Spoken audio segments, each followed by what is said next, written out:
Good morning, good afternoon, and good evening, everyone. Wherever you're at in the world, welcome to Last Raps Baseball's live commentary of Major League Baseball. The commentary and views are our opinions and are not affiliated with the MLB, the MLBPA, American League, National League, or their sponsors. We are giving English reports on the game being played and hope that English-speaking fans around the globe can enjoy the games on YouTube and Twitch along with us. Tonight, from Los Angeles, we're going to be calling the game between the Boston Red Sox and the Los Angeles Angels. And we'll start off by giving you the lineups for the Boston Red Sox. Leading off and playing second base is Christian Arroyo. Batting second and playing third base is Rafael Devers. Batting third and doing the designated hitting is JD Martinez. In the cleanup spot in left field is Alex Verdugo. Batting fifth and doing the catching is Christian Vasquez. Batting sixth at right field is Franchi Cordero. Batting seventh in center field is Jackie Bradley Jr. Batting eighth and playing first base is Bobby Dahlbeck. And batting ninth and playing shortstop is Jonathan Arauz. And they will be facing the ace, or you would proverbial ace of the Los Angeles staff, and that's going to be Shohei Ohtani. For Ohtani on the season, he is 3-4. He's got a 3.99 ERA. And he has already recorded 65 strikeouts on the season. And now the starting lineup for the Los Angeles Angels. Leading off in center field is Juan Lagares.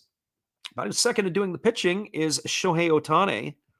Batting third and doing the catching is Max Stassi. The cleanup spot at first base is Jared Walsh. Batting fifth in right field is Joe Adell. Batting sixth in left field is Dylan Thomas. Batting seventh at third base is Jack Mayfield. Batting eighth at second base is Tyler Wade. And batting ninth and playing shortstop is Andrew Velasquez. And they are going to be facing a right-hander in the form of Nick Pivetta. Pivetta takes to the hill with a 5-4 record with a 3.50 ERA. And he has recorded 58 strikeouts on the season. And there are your starting lineups for tonight's ball game. Shohei Ohtani is on the bump, and he is completing his warm-up tosses. We'll get this one going in 30 seconds. We're glad you guys could be with us here tonight for all the action. Hang tight, everybody. We'll be right back.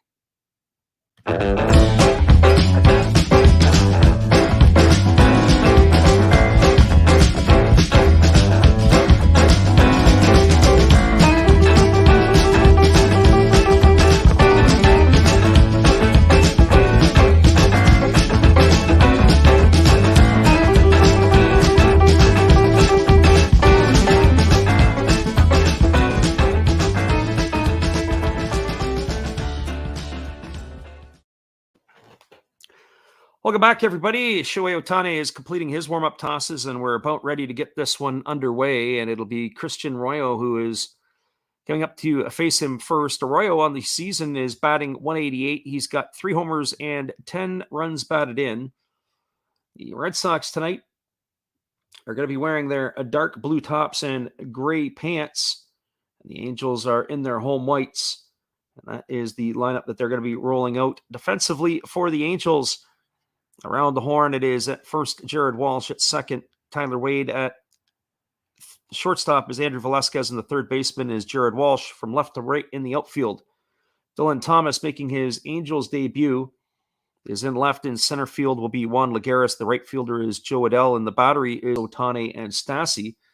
And here's the first pitch of the ball game. It is a fastball at 98 miles an hour that misses down and away, and the count is 1-0. Arroyo gets himself dug in, and he's waiting on the 1-0 offering from Ohtani. And he holds at the belt as he's pitching from the stretch with nobody on, and he kicks and delivers. It's a fastball swung on. This ball is popped up into shallow left field. Backing up on it is the shortstop Velasquez. Coming in is the left fielder Thomas, and Thomas is going to make the catch, and that is going to do it. One up and one away here in the top of the Red Sox first inning, and that will bring up the third baseman Rafael Devers. For Devers on the season, he's batting .342. He's got himself 12 homers and 31 RBIs. This part of the lineup with Devers and the next hitter, JD Martinez, they pack a 1-2 punch, so to speak. One of the best in baseball for reaching base and production. We've got to get somebody in the top spot to keep that going. And, of course, Xander Bogaerts not being in the lineup tonight is another piece to this puzzle, as he also is very productive. And there's a fastball that catches the outside corner and is taken for a called strike on Devers. And the count is quickly 0-1. It's a beautiful evening in Los Angeles. The sun is beginning to set. The sun is shining on the rocks out in left center field and the waterfall.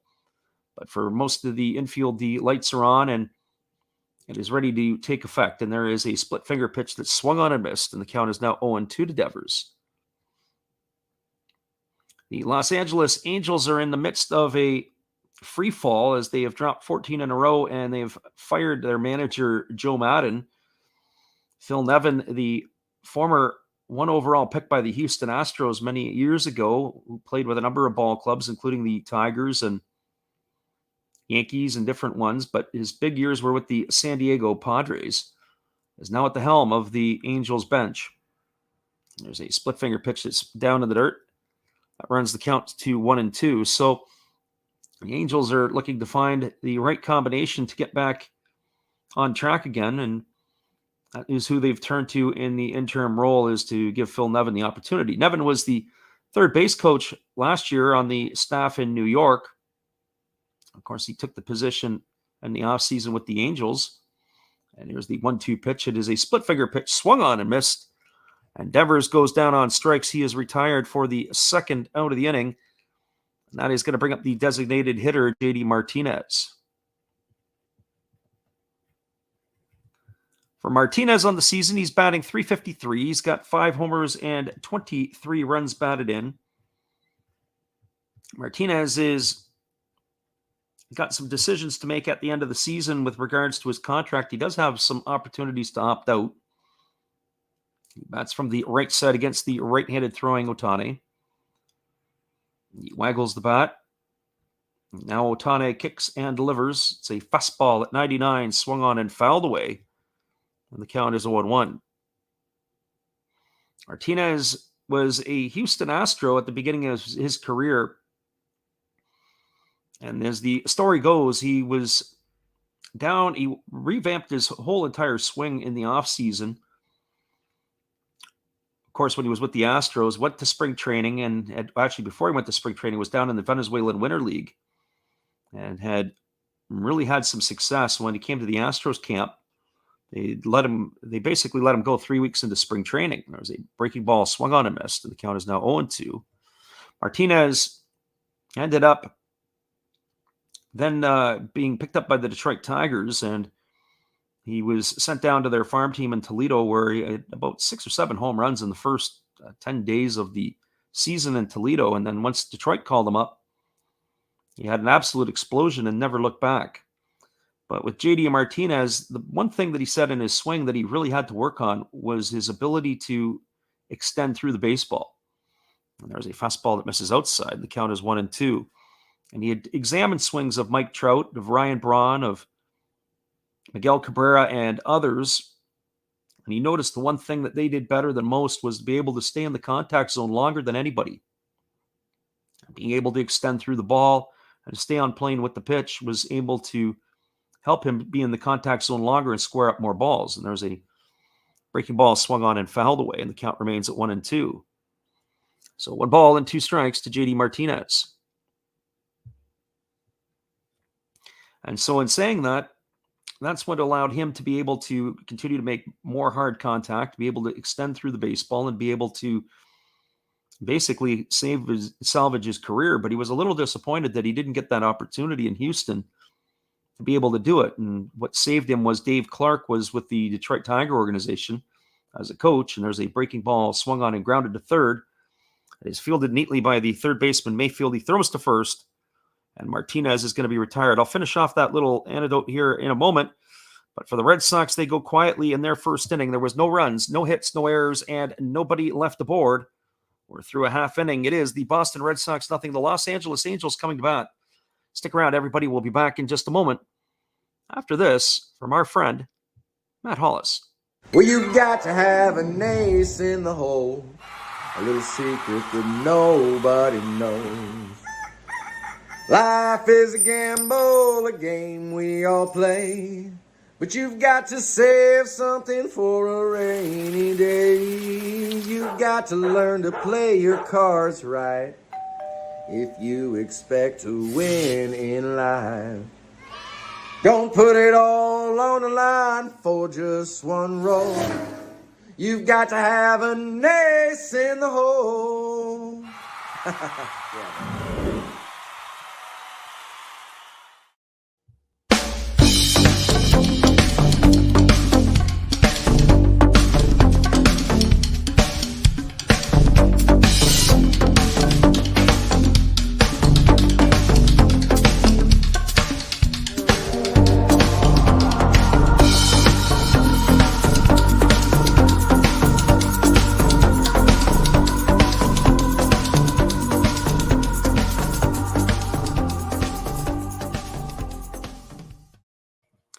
Welcome back, everybody. We're going to the bottom of the first inning. The Los Angeles Angels are coming to bat, and that means it's going to be the top of the order in Juan Lagares, Shohei Ohtani, and Max Stassi.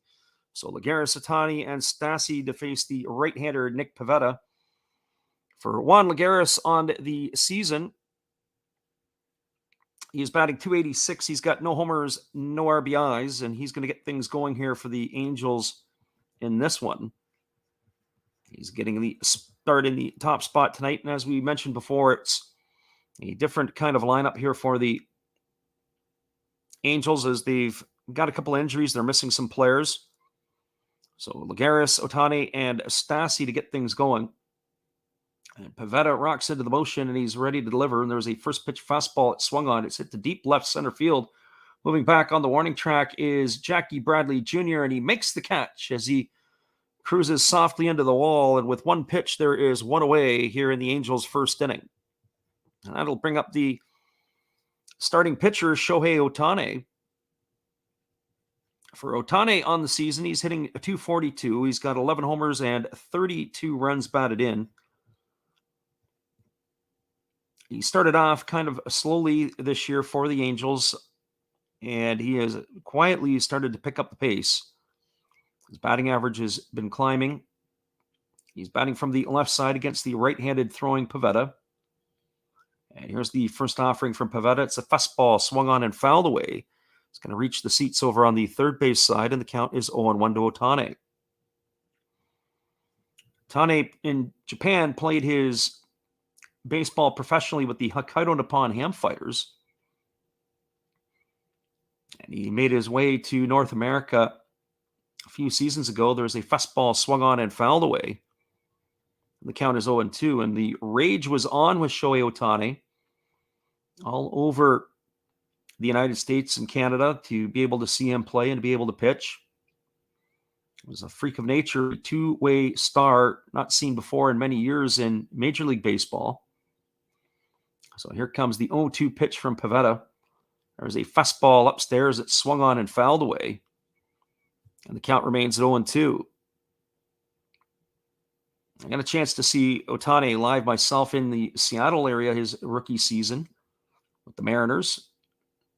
And it was pretty electric in which to watch.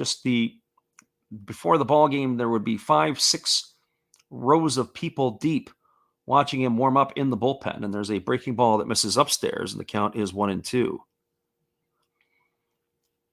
Just the fascination and the in awe, and he's a very big fella as well. He's not small. Ohtani stands at 6 feet, or they list him at 6 feet 4 inches. And there's a breaking ball swung on and missed. And Otani goes down on strikes for out number 2. I was going to say, Otani is not your average Japanese person. He stands at 6'4" and 210 pounds. If you've ever been to Japan, or you note the Asian folks are not as tall, but certainly Otani does stand out for many reasons beyond his physical size. So he's retired for out number 2 here in the inning, and that is going to bring up the catcher, Max Stassi. And Stassi swings at the first pitch and drives it into the right center field gap. The ball is going to be down, and it's off the wall. And Stassi is going to cruise into second base with a double. So a 2-out double for Stassi, and that will bring up Jared Walsh. Didn't waste much time, did Max Stassi, as he's rattles that. That's the second batter of the 3 that have swung at the first pitch off of Nick Pivetta. This time, Stassi successfully reaches base.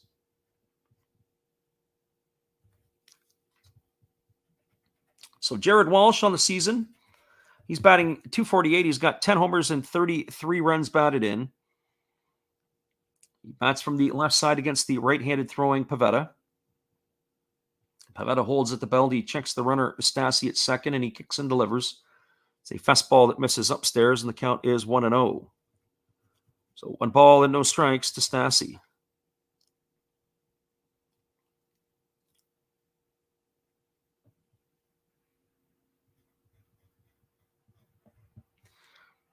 Pivetta holds at the chest. He checks the runner.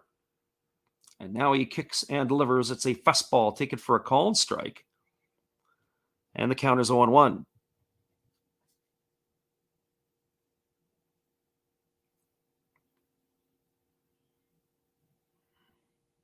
So Pivetta leans in. He checks the sign from his catcher, and now he gets ready to go back to work.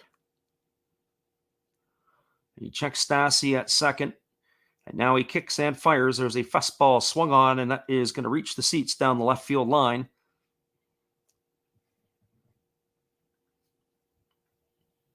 And the count now goes to 1-1 on Walsh.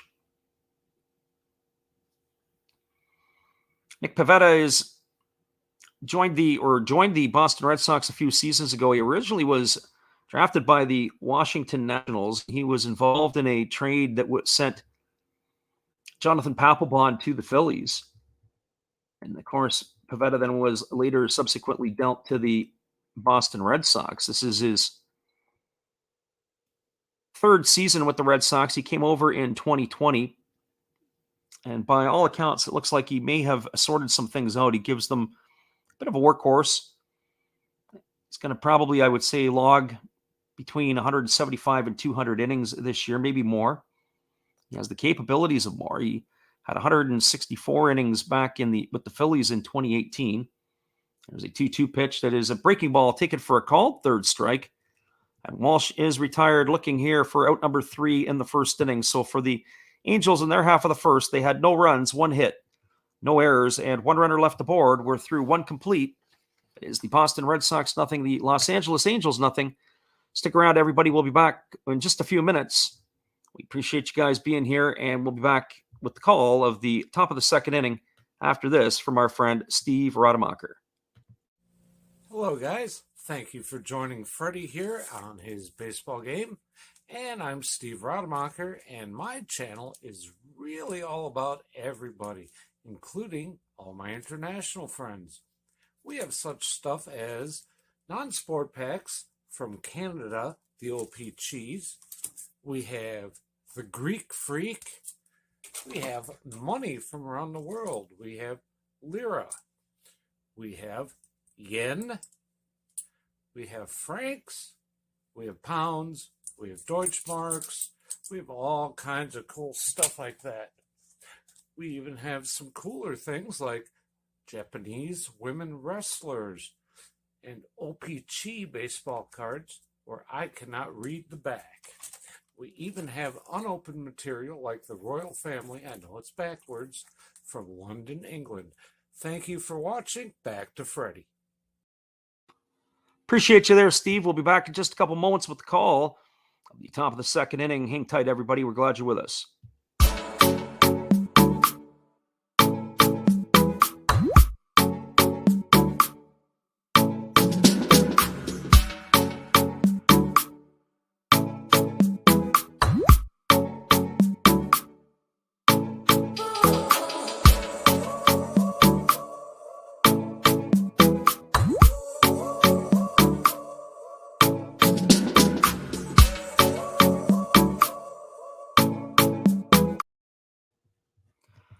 Welcome back, everybody. We're moving to the top of the second inning, and it's going to be the heart of Boston Red Sox batting order. It'll be Alex Verdugo, Christian Vasquez, and Franchi Cordero to face Shohei Ohtani. And our friend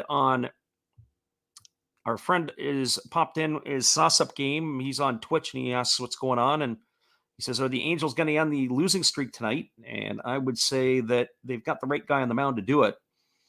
And here's the first pitch that Ohtani delivers. It is a breaking ball taken for a called strike. And the count is 0-1 to Alex Verdugo.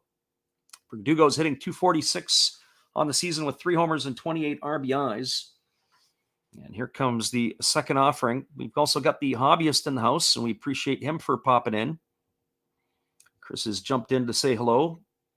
A little early for us tonight. There was a fastball swung on. This ball is driven into left center field.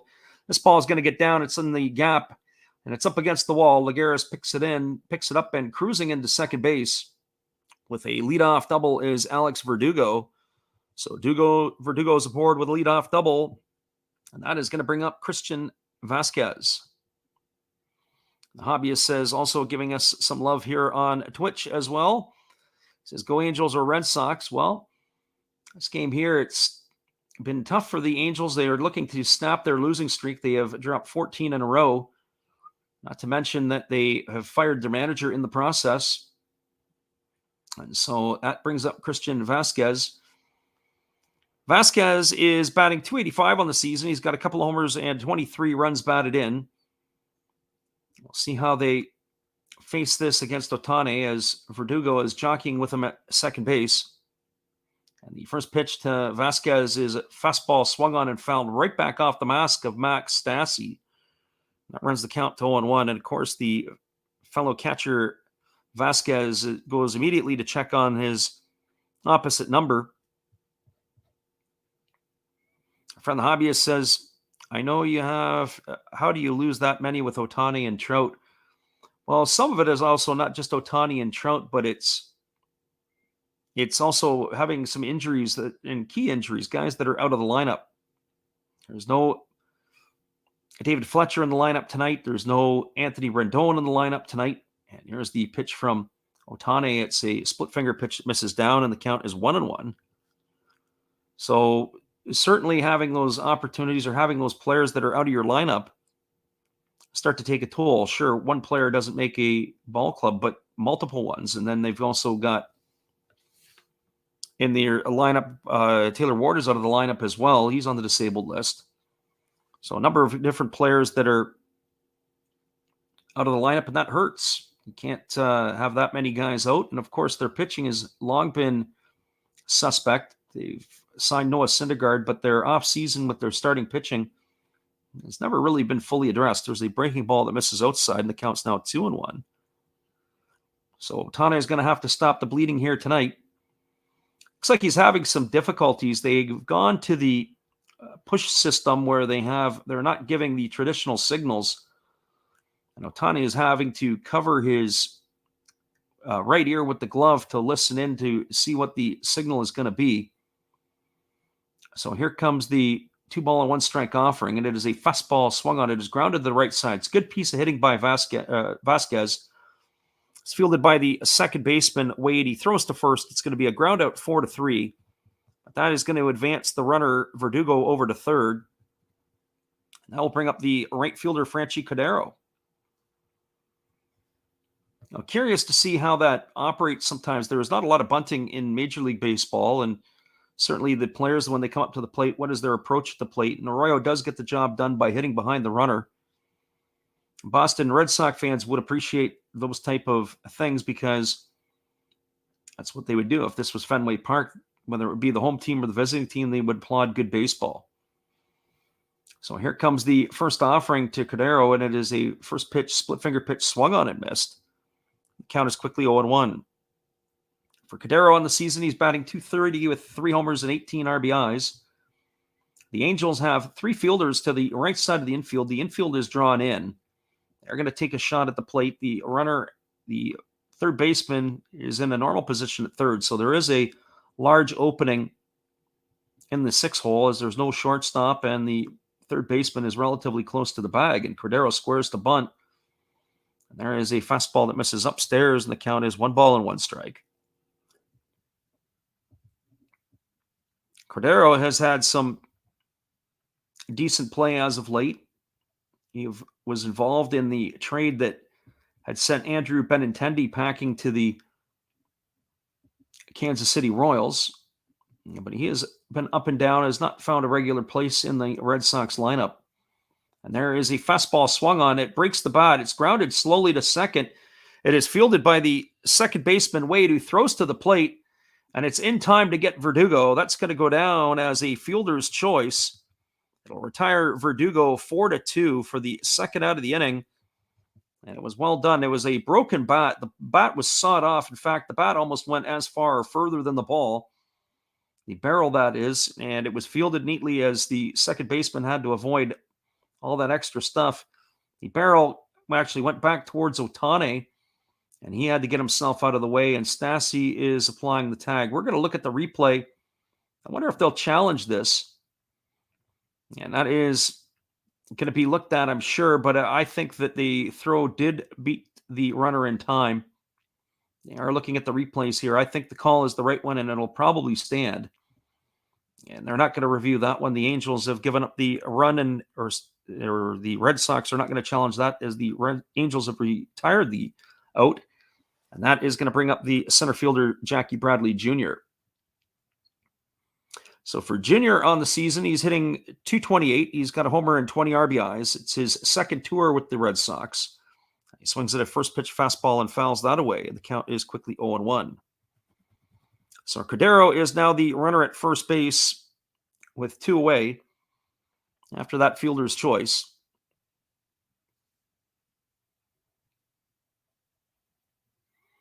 And Otane holds at the belt. He checks the runner at first, and he kicks and delivers. It's a fastball swung on and fouled away. The count is now 0-2 to Jackie Bradley. Should Bradley reach base, it'll be Bobby Dahlbeck who awaits his turn on deck. We do appreciate the hobbyist for coming in and checking out tonight. We thank you for stopping by. So no balls and 2 strikes to Jackie Bradley Jr. We said it's his second tour of duty in Boston. He was acquired in a trade before the season started for Hunter Renfroe, who went the other way to Milwaukee. But Jackie Bradley Jr. began his career with the Red Sox and spent last season with the Brew Crew. And now he is back in Beantown. And there's a fastball that is swung on and missed. And Bradley is retired on strikes for the third out of the inning. So the Red Sox, they threaten, but they don't score. They had no runs in the inning. There was 1 hit. There was no errors and 1 runner left the board. We're through 1.5. It is the Boston Red Sox nothing, the Los Angeles Angels nothing. Stick around, everybody. We'll be back with the call of the bottom of the second inning in just a few minutes. We're glad you guys could be with us here tonight. Here is our friend Steve Rademacher. Be sure to check out his channel after the game and give him some support and let him know Last Raps Baseball sent you. Hello, kids. Steve coming at you. It's Steve Rademacher. And if you like interesting stuff, if you like to laugh a little bit, and if you enjoy collecting, this channel's for you.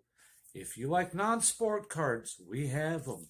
You like pseudo-sport cards, we open them. Even if you like entire boxes of completely pointless stuff or other sports, we have everything here. I drop a different video every day. And there's always a theme to it, from No Filter Friday to Saturday morning cartoons, even Sunday shoutouts. Once in a while, we'll get a little froggy and show Money Money Monday, where I showcase a bunch of my currency. We have Legos, we have Star Wars, we have a good time. We even have my brother on Takeover Tuesday.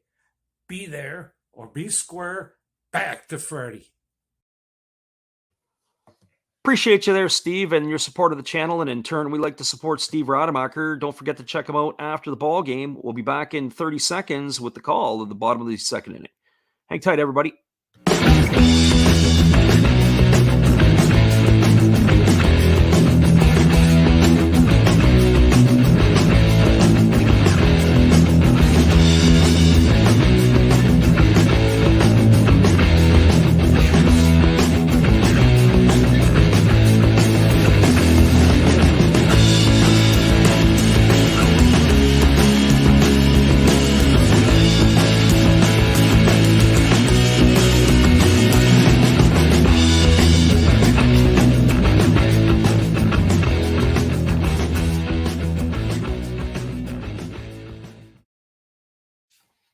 Welcome back, everybody. And Joe Adell took a first pitch breaking ball for a ball, and now he's followed it up with a line drive into left center field. And he is going to cruise into second base with a double. It's a leadoff double here in the bottom of the second inning for Joe Adell. And he is aboard, and that is going to bring up Dylan Thomas. We got back a little bit late there. Nick Pivetta had thrown the first pitch that was a breaking ball down, and then he left the fastball up high. Adell was able to turn on Edo's belt high and drive it into the left center field gap. And he is aboard to get things going the same way the Red Sox got things going in their half of the second inning with a leadoff double from Verdugo. And is now going to bring up Dylan Thomas. Dylan Thomas is making his season debut. It's his first game of the year for the Angels. He appeared in 4 games last year with the Seattle Mariners. Big fella bats from the left side. And here's the first offering from Pivetta, and it is a breaking ball that hits him. And welcome back to the big leagues, Dylan Thomas. It is a hit by pitch. And he is aboard, and that is going to put runners at first and second. And that is going to bring up the third baseman, Jack Mayfield. So welcome back to the big leagues, Dylan Thomas. And you get hit. I guess if you're going to get hit, it's going to be a breaking ball that's going to graze you on the thigh. And that'll be the one that welcomes him back into Major League Baseball.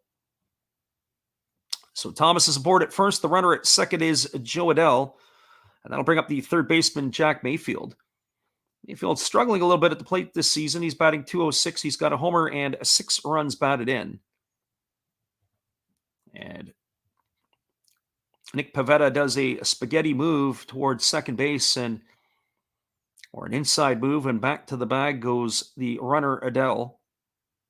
So here we go again.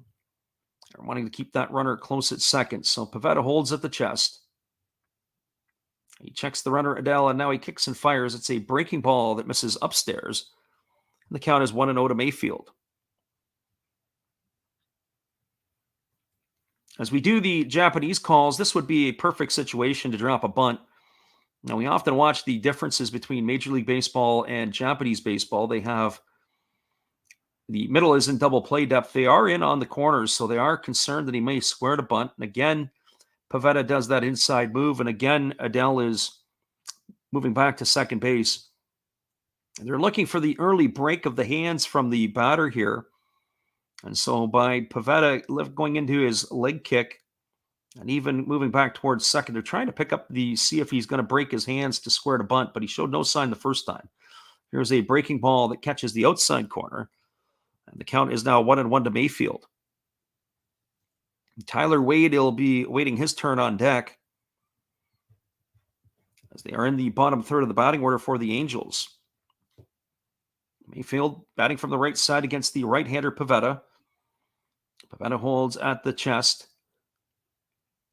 And now he kicks and delivers. It's a fastball that's swung on. It is lifted foul down the first baseline.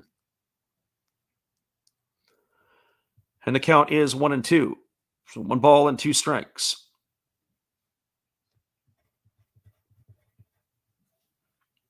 The batting order for not just for the Angels, but for a lot of clubs around baseball, the batting averages, it just seems like as a collective whole are down this year. Not a lot of guys are hitting the ball.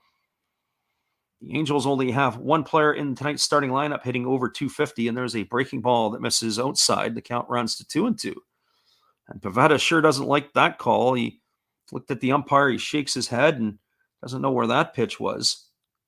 Sometimes the body language of the players is pronounced, and that certainly was for Nick Pivetta on that one. So Pivetta leans in and he comes set at the chest. He checks the runner Adell, and now he kicks and delivers. It's a fastball swung on and fouled away. And the count remains to 2-2 on Jack Mayfield.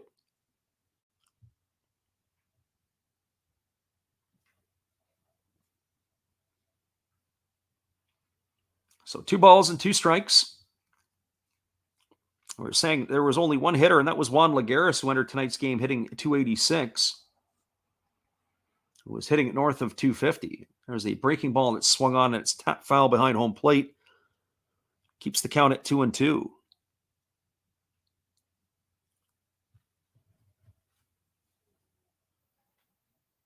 Mayfield gets himself dug back in. This is the most tonight that I have seen the pitchers really having to focus or really having to listen to their and to get what the sign is from the catchers. They're having difficulty. Both Otani and Pivetta have had to lift their glove to their ear, and there's a fastball swung on. It's driven foul down the right field line. It's going to reach the seats. Still keeps the count at 2-2, and now we've got a bit of a battle going on here between Mayfield and Pivetta.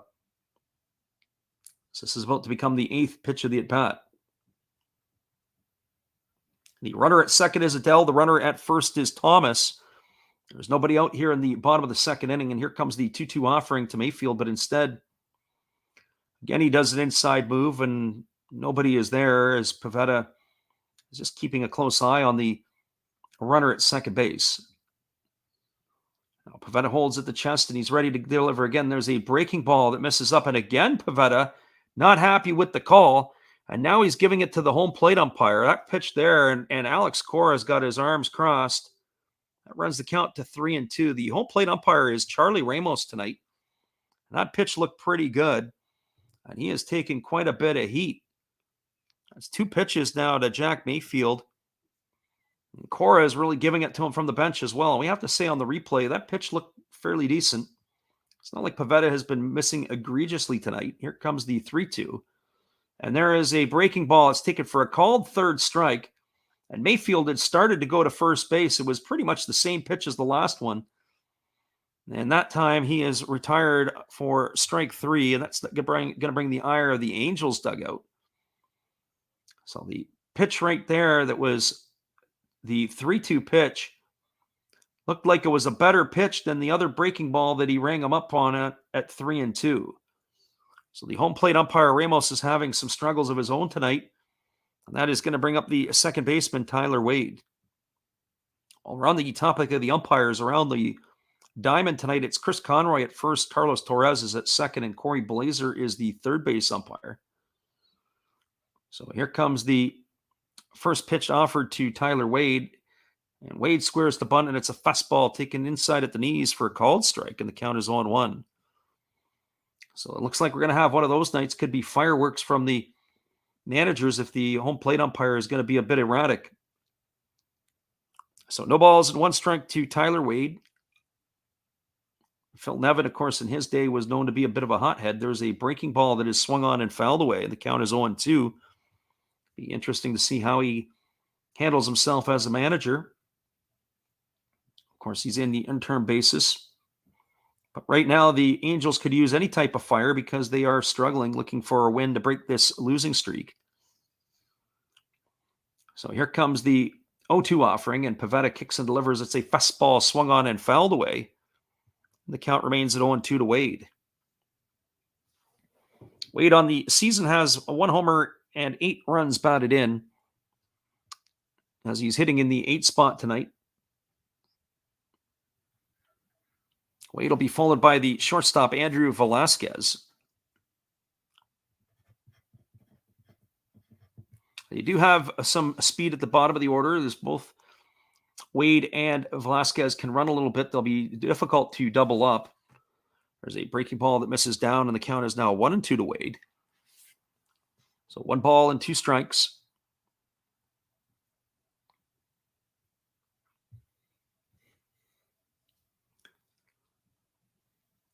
Pivetta gets a new baseball, and he rubs it up and takes his time as he's getting back onto the mound. And here comes the delivery. It's a breaking ball swung on. This ball is belted to deep right field. And moving back in the right fielder is Cordero, but it's past his glove. It is off of the wall, and cruising into third is Joe Adele. That ball there, they were tagging up as if to run. Wade is going to be held to a long single. No runs are going to score on that one. The Angels are very fortunate. This might be a reason why the Angels are where they are with this losing streak. We're going to watch this again. The ball was scorched. Adele has to wait to see if the ball is caught, and so he had to go back to second base. And then he ends up, as he's tagged up at second, the only way he could get to is only 1 base ahead to third as the ball had come back in. But that's going to load the bases and bring up Andrew Velasquez. So it wasn't bad base running by Adele. He's got to wait because Cordero possibly may have made that catch. but he is only able to advance to third. So the Red Sox catch a break. And that is going to bring up the shortstop, Andrew Velasquez. For Velasquez on the season, he's batting .178. He's got 2 homers and 12 runs batted in. He bats from the left side against the right-handed throwing Pivetta. And Pivetta kicks and delivers. There's a fastball that misses outside, and the count is quickly 1-0. So 1 ball and no strikes to the shortstop, Andrew Velasquez. Pivetta holds at the chest. Now he's ready to go back to work. He kicks and delivers. It's a fastball swung on and fouled away. And the count goes even to 1-1. So 1 ball and 1 strike. It's a decent crowd in Los Angeles tonight. A beautiful night for baseball. It's 73 degrees Fahrenheit. It's partly cloudy and the wind is blowing from right to left at 8 miles an hour. And here's the pitch from Pivetta. It's a fastball that is swung on and missed. And the count now goes to 1-2.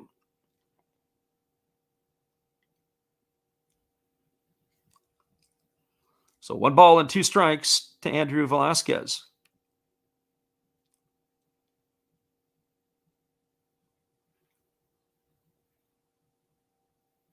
Pivetta holds at the chest, and now he kicks and delivers. It's a breaking ball swung on and tap foul. And that's going to keep the count at 1-2 to Velasquez. So a lot of players not in the lineup tonight. Mike Trout, of course, not in the lineup. They're missing Rendon. They're missing Ward. So this is a makeshift lineup. They're going to have to try to find a win here. Well, some of their big guns. There's a fastball swung on and missed. And Velasquez is gone on strikes for out number 2. So in between a double, a single hit by pitchers, but a couple of strikeouts. And that's going to bring up the top of the order in Juan Lagares. For Lagares tonight, he led off the ball game by flying out to deep center field. He is 0 for 1. I think of that situation with runners on first and second with Joe Adell, Jack Mayfield at the plate, and they choose not to bunt. And again, thinking about the Japanese baseball, when it had runners on second and third, and when Tyler Wade came to the plate and he singled, it would have got 1 run in and maybe 2 because of that ball that was hit to deep right field. 1 for sure and possibly a second. Again, the way that Cordero had played it might have kept the runner at third, but they'd still have 1 run on the board here. So that first pitch was a breaking ball that was taken by Lagares for a strike. And now he is backed off the plate with a fastball, and the count is now 1-1. So 1 ball and 1 strike to Lagares. They are shading Lagares a little bit to his opposite way. The center fielder is more to right center field. There is a breaking ball swung on. It is lifted into right field. There's a lot of room for Cordero. He makes the catch, and that is going to do it. So the Angels leave the bases loaded. They squander an opportunity as they get a leadoff double from Joe Adell and a hit back by pitch to Dylan Thomas. But they are unable to capitalize with the runners aboard here. There was no runs in the inning. There were 2 hits. There were no errors and 3 runners left aboard. We are now through 2 complete innings. It is the Boston Red Sox nothing, the Los Angeles Angels nothing. Stick around, everybody. We'll be back with the call of the top of the 3rd inning after this when we return. We appreciate you all for being here. Here is our friend Dave. Hey, everybody. Thanks for checking out the game and Last Raps Baseball. This is Dave, Zero Fox Sports Cards. If you like pack openings, baseball, all that good stuff, check us out. Drop a comment on our channel this month to win a mystery pack of cards. All you gotta do is say Last Rap sent you to be entered, and we'll drop a video later on this month announcing the winner. Enjoy the game. Appreciate you, Dave, and your support of our channel. Don't forget, go check out Dave at Zero Fox Sports. Let him know Last Raps Baseball sent you. He'd be more than happy to send something along to you. We'll be right back after this. Hang tight, everybody.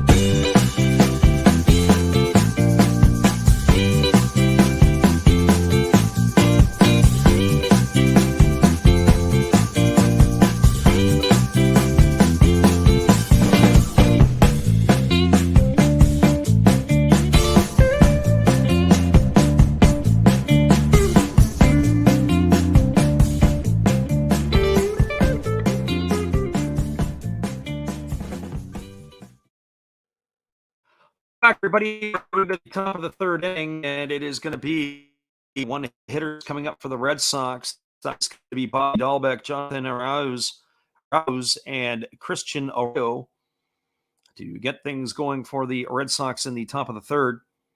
But the Angels have squandered an opportunity. And it's hard to say. I mean, when Joel had that read on that ball to right field, that's what you're often taught. Balls that are in flight to get a good read to tag up and go back to second base. That wasn't just a fly ball, but it was more of a ball that was hit over the head of Cordero. And so Phil Nevin, the manager, had a talk with him in the dugout and about his read on that particular play. It looked like he was a bit scrambled in what he was doing.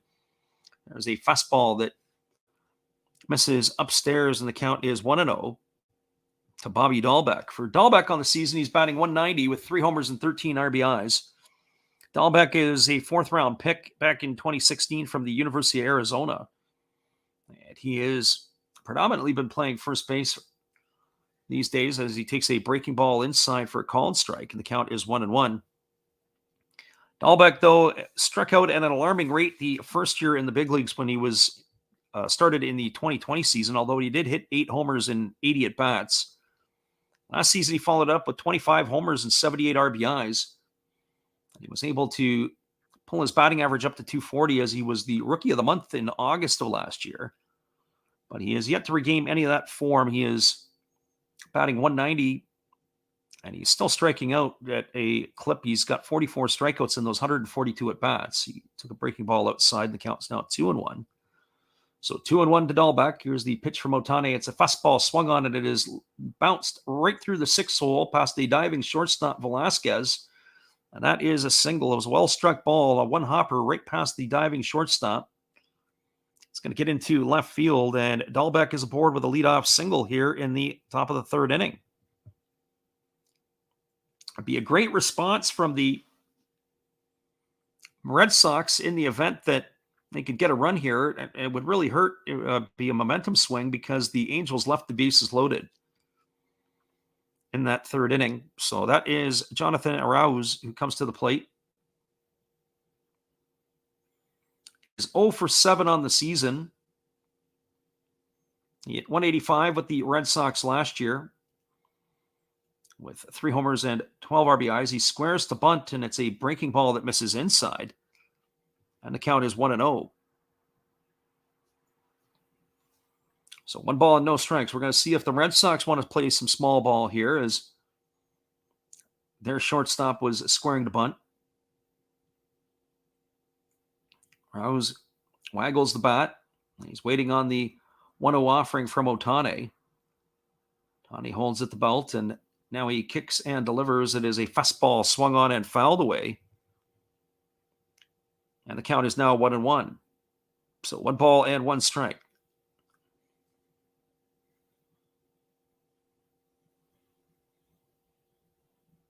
It'll be Christian Arroyo who bats next, as Arauz is trying to advance the runner into scoring position here.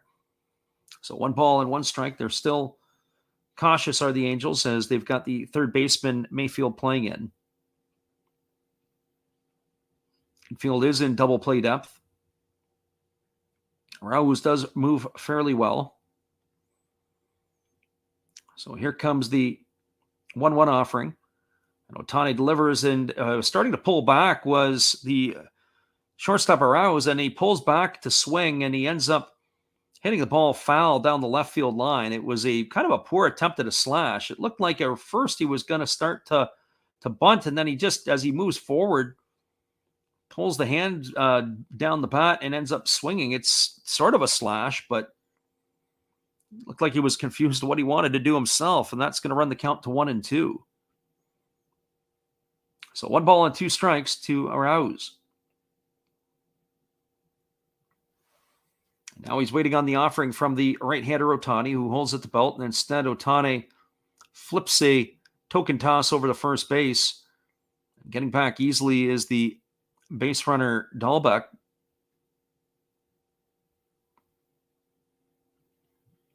So we're going to do this all over again with 1-2 to Arauz. Dahlbeck establishes a lead. Dahlbeck is not really a threat to run. He's got 1 stolen base on the season. He's got 3 in his career, and there is a breaking ball swung on his top slowly to short.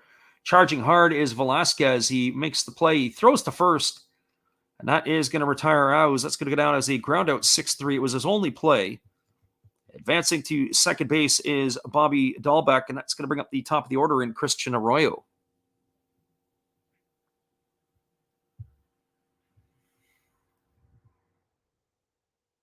For Christian Arroyo, tonight he is 0 for 1. He flew out to left field to begin the ball game. Arroyo on the season entering the game hitting 188. He's batting 186 now on the season. He's got 3 homers and 10 RBIs. You got the nod or maybe the short stick to be in the leadoff spot. Again, as we said before, the pitchers tonight, both Pivetta and Ohtani, are struggling getting these signals. Ohtani has put his glove up to his right ear to be able to hear what the catcher is giving him. And so he checks the runner Dahlbeck at second, and now he kicks and fires. It is a split finger pitch swung on. It is lifted into center field. Moving over underneath it is the center fielder Lagares. He's got room.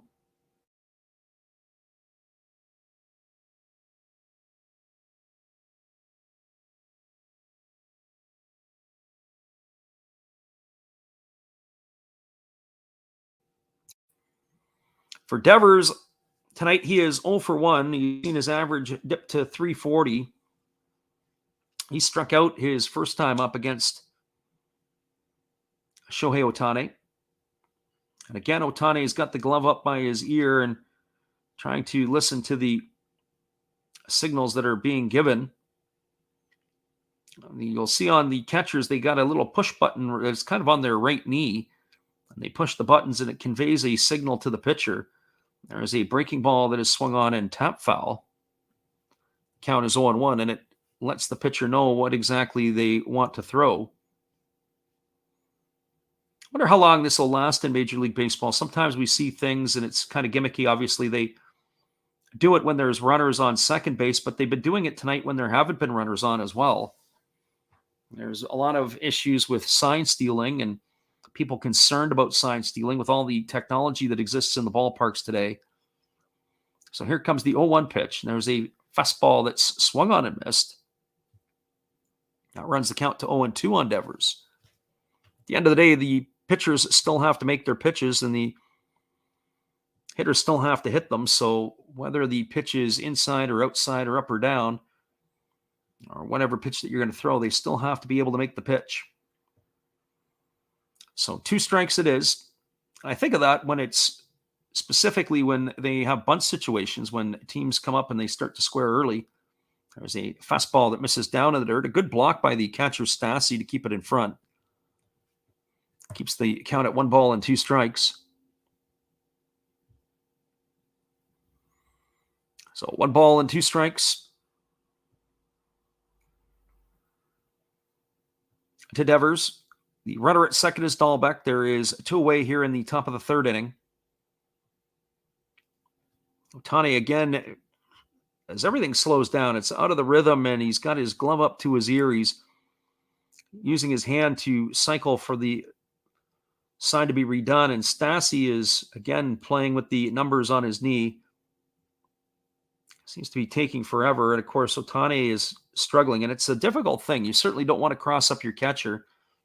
If your catcher is calling for a fastball and it ends up being something other, or if he calls for a breaking ball and ends up being a fastball, and there's a fastball that's swung on and fouled away, and the count remains at 1-2, you can do some damage to your catcher. You can break a finger, you can jam a thumb. You can't cross up the pitches, especially if that catcher is expecting something soft. He ends up getting something hard, so it's just the way it is. They do have the defense in the infield shifted to the right side. I've got 3 fielders on the right side of second base for Devers. The third baseman for the Red Sox, or for the Angels, Mayfield, is off the base. He has to be concerned with Dahlbeck. He is further off of the line than he normally plays. There's a split finger pitch in the dirt, and it squirts away from Stassi, and advancing to third will be Dahlbeck. Split finger pitch wreaks havoc with the catcher. It was a decent block, or attempt at the block, to keep it in front, but the ball ended up squirting away.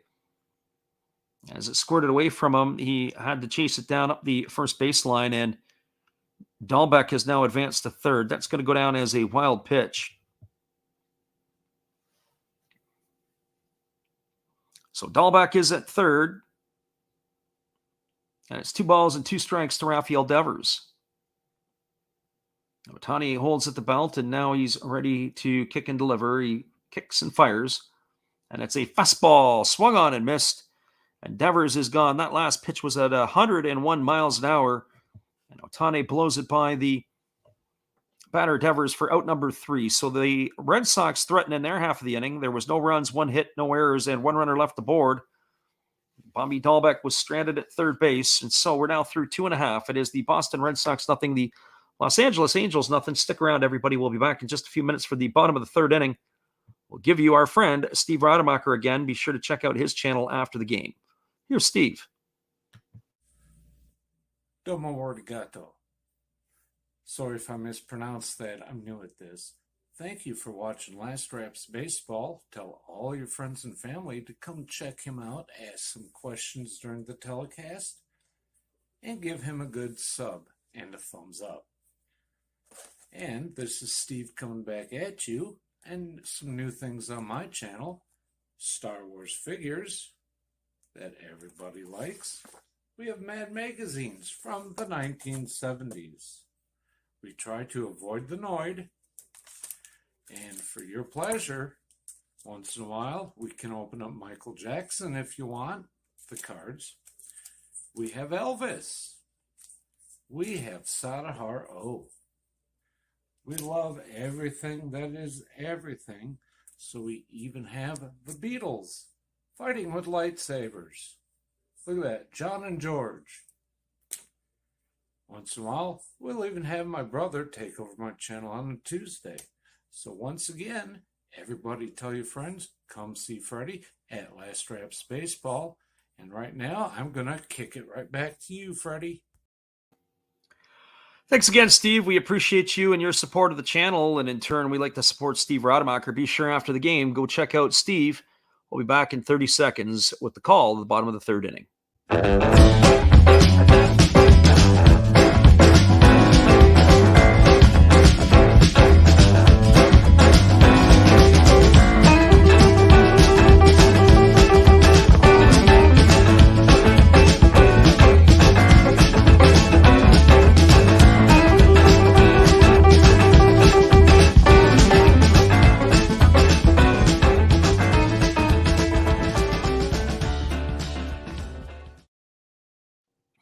Welcome back, everybody. It's the 2-3 and the Los Angeles bat order, and they got a first pitch fastball that he checked his swing and fouled away on, and the count is 0-1 to Ohtani. Pivetta back onto the mound for his 3rd inning of work. He delivers a breaking ball that misses up and away, and the count is 1-1. So 1 ball and 1 strike to Ohtani. Ohtani holds his hands quite high. He's got them up right at his about ear height. And here's the pitch from Pivetta. It's a fastball that swung on and fouled away. And that runs the count now to 1-2. Ohtani tonight is 0 for 1. He struck out his first time up. And he has stepped out of the box. He's having struggles getting the dirt out of his shoes. So he jumps up and down to help try to dislodge it. So here comes the 1-2 offering, and it is a changeup swung on and missed. And Ohtani is gone for the 2nd time tonight via the strikeout. That's the first out of the inning. That is going to bring up the catcher, Max Stassi. Well, we have to get a look at it, and it looked like that actually Nick Pivetta threw a split finger himself. That last pitch was a Pivetta split finger, as we saw in the replay. Looked like a changeup the way that the movement was on it. So Max Stassi steps to the plate. And the first pitch delivered to him is a fastball that he checks his swing on but couldn't hold up. It's taken for strike 1, and the count is 0-1 to Stassi. So Pivetta ready to go back to work. He rocks into the motion. He kicks and delivers. There is a breaking ball that's swung on and missed. The count is quickly 0-2. Stassi tonight doubled his first time up. He is 1-for-1. He's been able to raise his batting average up to 255 on the season. So Pivetta way ahead of the count. He goes into the motion, and here's the pitch. It is a fastball taken for a called third strike. He probably surprised Stassi as much as anything. Stassi was looking for something else. It was a heater right down the middle. Stassi is gone for out number 2 here in the third inning, and that's going to leave it up to the first baseman, Jared Walsh.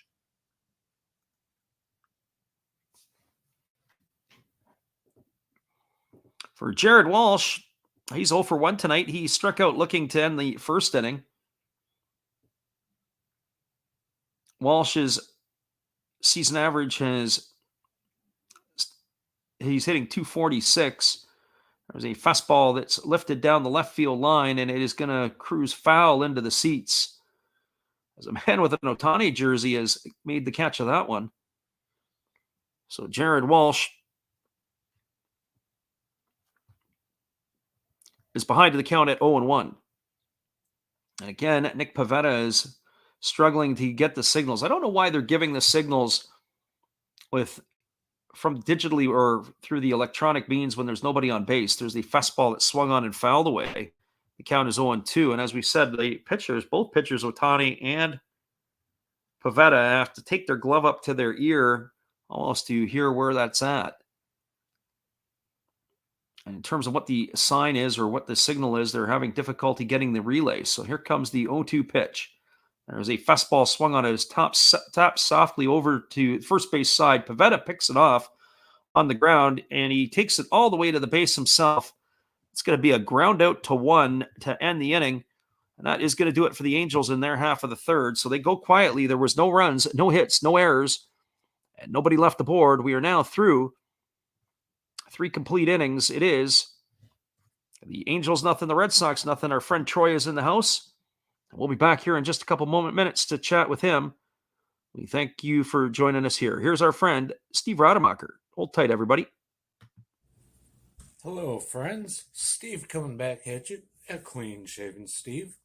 Thank you for watching Last Reps Baseball.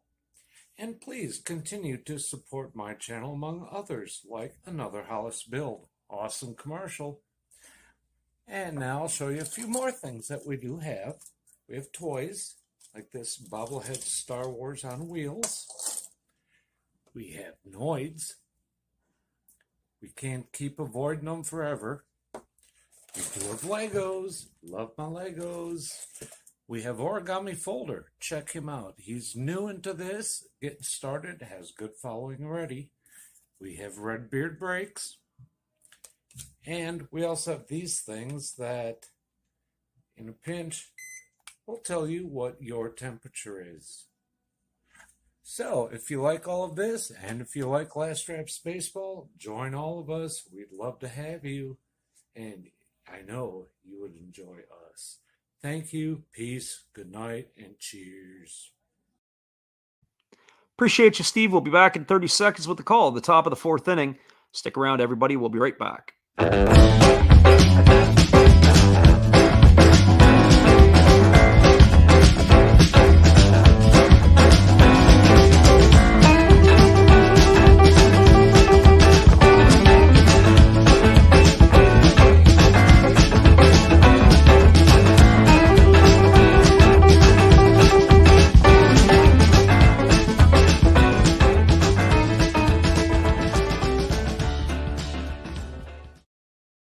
Welcome back, everybody. It is the top of the 4th inning, and we've got JD Martinez, Alex Verdugo, and Christian Vasquez set to face Shohei Ohtani. And JD Martinez is 0-for-1 tonight. He grounded to third his first time up. His average has dipped to 351, and here's the first offering from Ohtani. It's a breaking ball taken for a called strike, and the count is 0-1. Our friend Troy says that can't believe that with Ohtani and Trout in the lineup, how bad the Angels are. They have no pitching. He goes, they fired the manager, but they need to get rid of the GM. Well, this is a more recent GM because they've had a few on Artie Moreno's watch who've been running the ship over there. And it is a bit of a challenge for the Angels. And you're absolutely right. Some of their moves that they've made have absolutely been backfired on them. I do like the addition of Noah Syndergaard to their rotation in the offseason, but they did lose Dylan Bundy, who has been decent for the Minnesota Twins. So you lose one and gain one. And then, of course, the rest of the staff is a little bit that is to be desired. And I say that there's a fastball swung on it, is lifted to deep right field. Camping out underneath it is the right fielder Adele. He makes the catch, and Martinez is gone for out number one. But also some of the moves where they've spent money. You think of the big contract they gave Albert Pujols. That never panned out. They've obviously thrown a lot of money. They threw a lot of money at Josh Hamilton a few years ago. How did that work out? And now they've brought in, ever since they brought in Anthony Rendon to play third base, who they threw a lot of money at, and that's not necessarily worked out because of the injuries to him. So they've had their opportunities to bring in players, and the players that they gave a lot of money to really haven't delivered. And then, of course, you look at, for example, Joe Adele, who's been a highly rated prospect. He has yet to find his sea legs at the major league level. And there's a first pitch fastball that misses low to Verdugo, and the count is 1-0. Verdugo is batting .246 on the season. He's got three. He's crawled his average up to .250. He's got 3 homers and 28 RBIs. He's 1 for 1 tonight.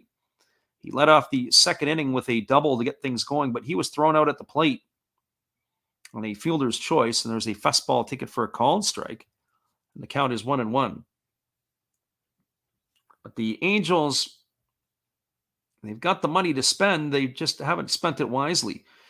And it was, I believe, in the 2021 draft last season that the Angels went out and in the draft took 20 rounds worth of pitchers. They did not take a single positional player.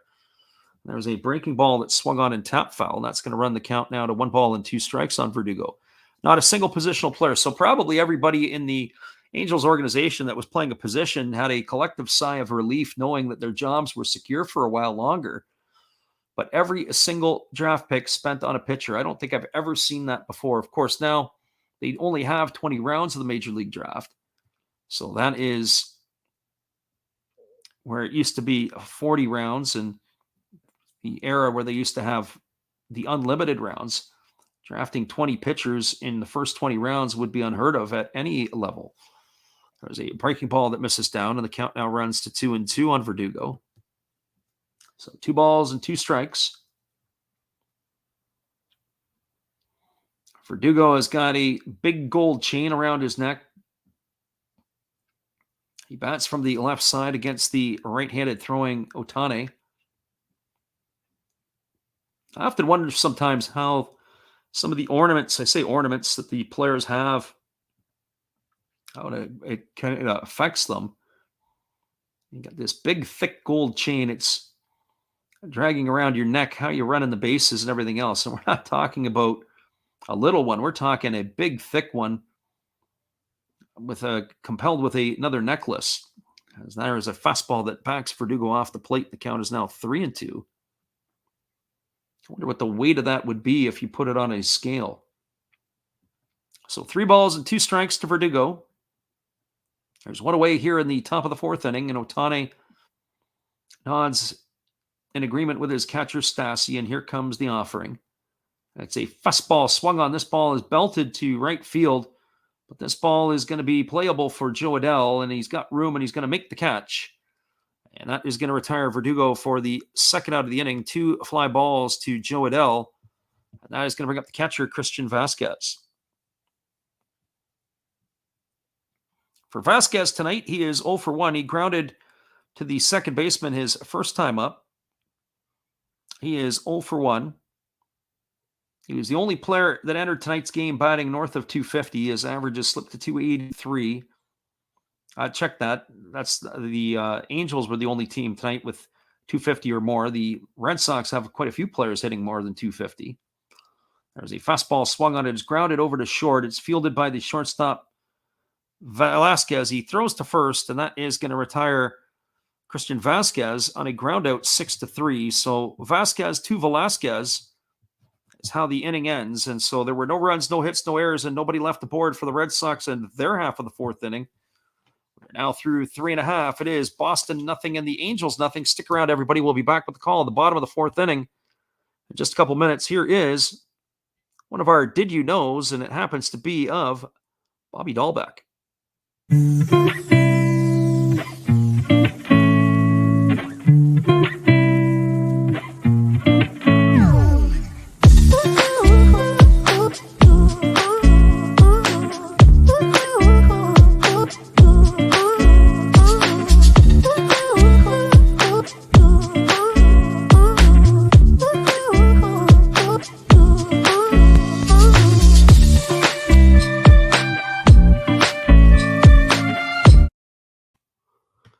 Welcome back, everybody. We're going to be back in just a couple moments with the call at the bottom of the fourth inning. It's 0-0 between the Red Sox and the Angels.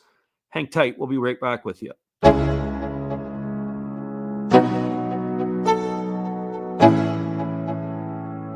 Let's go. Yo. I'm like an addict, do I gotta have it. I ain't even playing, got a really bad habit. If it moves, gotta grab it, fuse like a magnet. Lose, won't have it till I'm doomed in a casket. I ain't playing, got a weird mind. If you work 8 hours, I'ma work 9. If the shit tastes sour, you should taste mine. I'ma stay in power for a long time. Get up, nah, I ain't a quitter. Toss me the ball, I'm a really big hitter. Big picture, I'm a straight killer. Rising the song to the highest bidder. Got juice, got gas, I'ma move fast. New shoes, new tracks, like who's that? I'm new, come back, better than last. Yeah, it's a new me, never gonna... Welcome back, everybody. It is going to be the 5, 6, and 7 hitters in the Angels lineup. That means it's going to be Joe Adell, Dylan Thomas, and Jack Mayfield to face the right-hander Nick Pivetta. Pivetta was very efficient in his last inning of work. He struck out 2 of the batters that he faced, the first 2, and they was able to get retired Jared Walsh on a grounder back to him. Here's the first pitch to Joe Adell. It's a breaking ball that misses upstairs for ball 1, and the count is 1-0. And again, Pivetta has not been happy with the home plate umpire tonight, Ramos, who has had troubles with the breaking ball. That one sure looked like it dropped in for a strike. There's another breaking ball delivered. It is grounded to short, and it gets through the shortstop on the backhand side. As that is now past the shortstop Arauz. Just have to see if they're going to give that a hit or an error. I'm not sure. We're going to have to look at the replay on that one. It was difficult. It did get under his glove. I would think they're probably going to rule it a hit. I don't even know if you'd be able to get to Adell. There was too much daylight between the glove and the ground. Arauz wasn't able to do it as he slid on his knees. But we haven't seen the official scoring yet on that one. We'll come back to that in a minute. But Adell is on first. He's aboard for the second time tonight. That brings up Dylan Thomas. Dylan Thomas is 0 for 0. It was his first plate appearance in the big leagues this year, and he was hit by a pitch. He takes a fastball upstairs for ball 1, and the count is 1-0. So the official score has ruled that a single, so Joe Adell is 2 for 2 on the evening. It'll help his batting average out. So Thomas waiting on the offering from Pivetta, and here's the pitch. It's a breaking ball that drops in for a called strike, and the count is 1-1. And so when I think of that pitch there that drops in for a strike, the pitch before that he threw to Joe Adell in his at-bat was a much better looking pitch than that one. That pitch to Thomas looked like it was up in the zone. But there he got the call from the home plate umpire. So here comes the 1-1 offering, and Pivetta delivers it as a fastball taken at the knees for a called strike, and now the count is 1-2. And that'll stand the hitter up where he's not happy because the first pitch was up in the zone. The second pitch was down at the knees. And he's probably saying, hey, if you're going to call the pitch upstairs, I got to have a little bit of room down low at the knee. So here comes the 1-2 offering. And here's the pitch. It is a breaking ball that is swung on and fouled away. And Dylan Thomas comes out and he kicks it soccer style over toward third base. That's going to keep the count at 1-2. So 1 ball and 2 strikes. The left-handed hitting Thomas is a big fella, imposing at the plate. Here comes the offering. When you look at some guys and you say how they just fill out uniforms, this is one that does. He looks like he's a very intimidating presence. There's a fastball that swung on and fouled away. It's going to reach the seats on the third base side of home plate. It's going to keep the count at 1 ball and 2 strikes.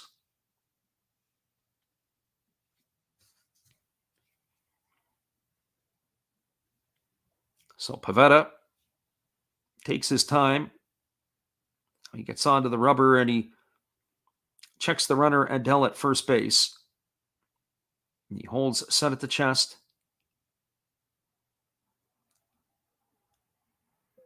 Now he kicks and delivers. It's a fastball taken for a called third strike. Thomas stood there like the house by the side of the road and watched it go by for out number 1 here in the 4th inning. And that is going to bring up the third baseman, Jack Mayfield. Not sure what he was looking for on that particular pitch, but I often say you got to be looking for something middle away, look away, and react in. And that was a perfect fastball on the inside corner at the knees, and that is going to retire Thomas for the first out of the inning. We got Vivid Life in the house tonight, dropping in to say hello. He's heading in for duty, either for work or for the duty to listen to us. He's generally on his midnight shift, so hopefully he can join us a little bit. We've got a 0-0 ball game in Los Angeles here between the Red Sox and the Angels. Ohtani and Pivetta are locked in a pitcher's duel. So Jack Mayfield steps to the plate. He's 0 for 1 tonight. He struck out looking his first time up. He takes a first pitch fastball outside for ball 1, and the count is 1-0. Mayfield is batting .203 on the season. He's got the homer and 6 RBIs. As we said before, both pitchers are having struggles getting the communication from the catchers as Pivetta puts the glove to his ear. Now he's ready to go to work. There's a fastball swung on and fouled away. It's going to reach the seats down the first base line. Count is 1-1. It's a little surprised why they're not just using the conventional methods when there's nobody on. That is what it seems like. So 1 ball and 1 strike. It is to Mayfield.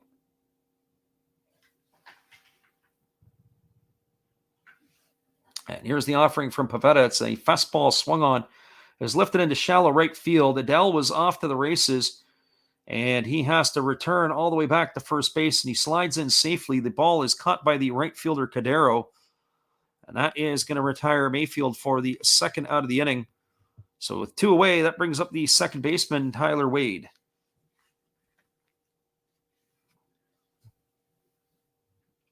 So Wade tonight is 1 for 1. He singled his first time up.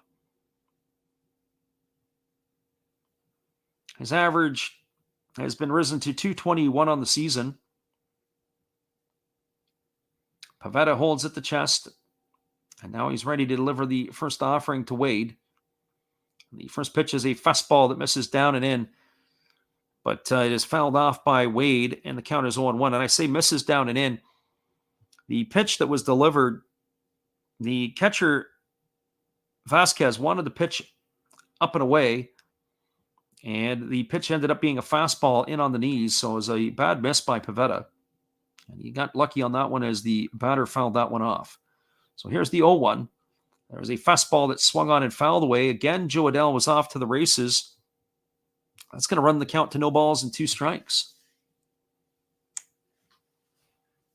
So 0 balls and 2 strikes on Tyler Wade. And the shortstop, Andrew Velasquez, will wait his turn on deck.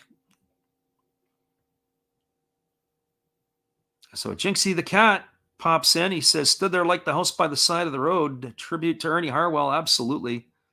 Got to throw that one out every once in a while. We thank you for popping in to listen. So here comes the 0-2 pitch. Pivetta kicks and fires. It's a fastball swung on, and it's going to reach the seats down the left field line. And we'll give you another one as a man from Orange County, California is going to come away with that one. It's going to keep the count at 0-2. And if you stick around long enough, Jinxie, we can throw a whole bunch more at you as well. So 0 balls and 2 strikes it is to Tyler Wade. Pivetta ready to work. He comes set at the chest. He checks the runner Adele at first base, and now he kicks and fires. It's a breaking ball that misses upstairs, and the count now goes to 1-2. So 1 ball and 2 strikes to Wade. Both of the pitchers tonight have been fortunate, and they've been able to wiggle out of early jams. It is a pitcher's duel on our hands here tonight between the Japanese star Ohtani and Nick Pivetta. So here comes the 1-2 offering to Wade. Pivetta kicks and fires. It's a breaking ball that swung on and missed. And Wade is retired on strikes for out number 3, and that is going to do it here in the 4th inning. There were no runs in the inning. There was 1 hit, no errors, and 1 runner left aboard. We are now through 4 complete innings. It is the Los Angeles Angels nothing, the Boston Red Sox nothing. Stick around, everybody. We'll be back in just a couple moments with the call at the top of the 5th inning. We're glad you're with us either live or on delay. We appreciate you tuning in to our channel tonight. Here is our friend Matt. Good evening, ladies and gentlemen. Namaste. Hey, I hope you guys have been enjoying the game. My name is Hollis. I've got a YouTube channel called Another Hollis Build. I love baseball cards. I open up brand new product for you guys. I open up old stuff. I do breaks. I do auctions. All kinds of stuff concerning baseball. I'm Friars faithful, Padres to the end. I also love Garbage Pail Kids and my animals. I have a ton of animals. It's like a mini petting zoo here around my house. I also love my city. San Diego, baby. I take you all around the city and show you what's up. If you guys dig stuff like that, cruise on over and check it out. It's Another Hollis Build. If you dig it, subscribe. I'd really appreciate to have more follow me along on the journey. Hey, either way, you guys have a wonderful day or a beautiful, beautiful evening. No matter which one it is, make sure that you make it great, my friends. Big up Last Raps Baseball. Yeah, Freddie, let's go. One love and peace. Yeah, man.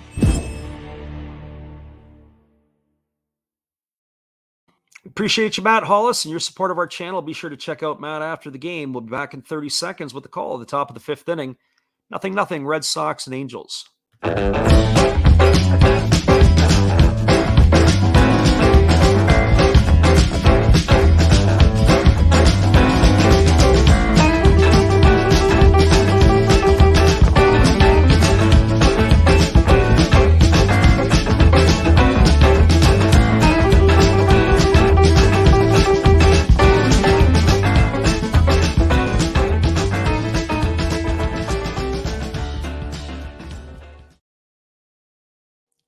Welcome back, everybody. It's going to be the 6, 7, 8 hitters here to face Shohei Ohtani here in the top of the 5th inning, and that'll be Franchy Cordero, Jackie Bradley Jr., and Bobby Dahlbeck. And Cordero steps in, and the first pitch he gets from Ohtani is a breaking ball at 74 miles an hour that misses down and in, and the count is 1-0. Cordero is 0 for 1 tonight. He bounced into a fielder's choice his first time up. That ended up erasing Alex Verdugo at the plate on a 4-2 putout. His average has dipped to 228. The big fella from the right side facing the right-hander Ohtani takes a breaking ball for a called strike, and the count now goes to 1-1. So 1 ball and 1 strike. That was the 50th pitch of the ball game for Ohtani. 34 of them have been for strikes tonight. He's been very efficient. He's really hardly had to break a sweat. He's only thrown 15 pitches in 1 inning. That was his max. There is a fastball at 98 that misses down and in. The count is now 2-1. So 2 balls and 1 strike to Franchy Cordero. Ohtani holds at the belt and he's ready to go back to work. And now he kicks and fires. It is a split finger pitch that misses down and away, and the count goes to 3-1. So 3 balls and 1 strike to Cordero.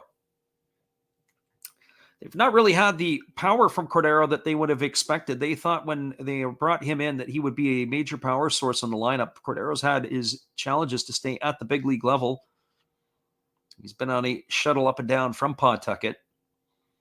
Here comes the pitch to Cordero. It's a fastball that misses down, and that is going to be ball 4. And Cordero is aboard with a base on balls here to lead off the 5th inning. So leadoff walks are usually what come back to haunt teams. That is the first base on balls and free pass delivered today by Ohtani. That's going to bring up the light-hitting Jackie Bradley Jr. Jackie Bradley Jr. is batting .228 on the season. He's got a homer and 20 runs batted in. He gets himself dug in. And he's ready to face the first offering from Ohtani. Ohtani is set at the belt, and now he kicks and fires. It's a fastball swung on. This ball is lifted to left field. It's down. It's going to be in front of Dylan Thomas. And Jackie Bradley Jr. is aboard with a single. Cordero is going to stop at second. So just like that, the Red Sox have something brewing here on the top of the 5th inning with their first 2 hitters aboard, and that's going to bring Bobby Dahlbeck to the plate. For Bobby Dahlbeck, he is 1 for 1 tonight. He singled his first time up. He's raised his season average to 196. So Dahlbeck ready to face the offering from the right-hander Ohtani. Ohtani checks the runner Cordero at second, and here's the pitch. It is a fastball swung on and missed. And the count is quickly 0-1. There's another, we talked about a bad miss from Pivetta in the last inning. The catcher Stassi was set up low and away to the hitter Dahlbeck, and then the pitch was a fastball that ran up and in, and Dahlbeck swung and missed. It was all the way around. It was kind of looking ugly. Ohtani missed his spot. Dahlbeck missed the pitch. And there is a breaking ball that squirts away off to third base. A great read by Franchy Cordero as that ball got away from the catcher Stassi. Jackie Bradley Jr. does not advance, but Cordero read it well. It was a breaking ball that got off the glove. It handcuffed Stassi, and then the ball got away. He had to basically get through Dahlbeck to have to retrieve it. And Cordero goes head first into third base, and now they've got runners on the corners with nobody out, and the count is 1-1 to Dahlbeck. This is a great opportunity for the Red Sox to get themselves on the board here in the top of the 5th inning. So Ohtani holds set at the belt, and now they're concerned about Bradley over at first base as they gives a token toss over to first. And getting back in time is Bradley. Bradley's only got 1 stolen base on the season. He can cover a lot of ground in the outfield, but he does not necessarily take a lot of bags at this point in his career. He's got a modest lead over at first base, and here comes the 1-1 offering to Dahlbeck. Ohtani delivers. It's a fastball swung on. It is lifted into center field. It's going to be deep enough to get the run in. Tagging at third is Cordero. He's going to score. And the Red Sox have opened the scoring on a sacrifice fly by Bobby Dahlbeck. And that will put them up 1-0 here in the top of the 5th inning. So they're on the board, and that's going to bring up Jonathan Arauz. He is 0 for 1 tonight.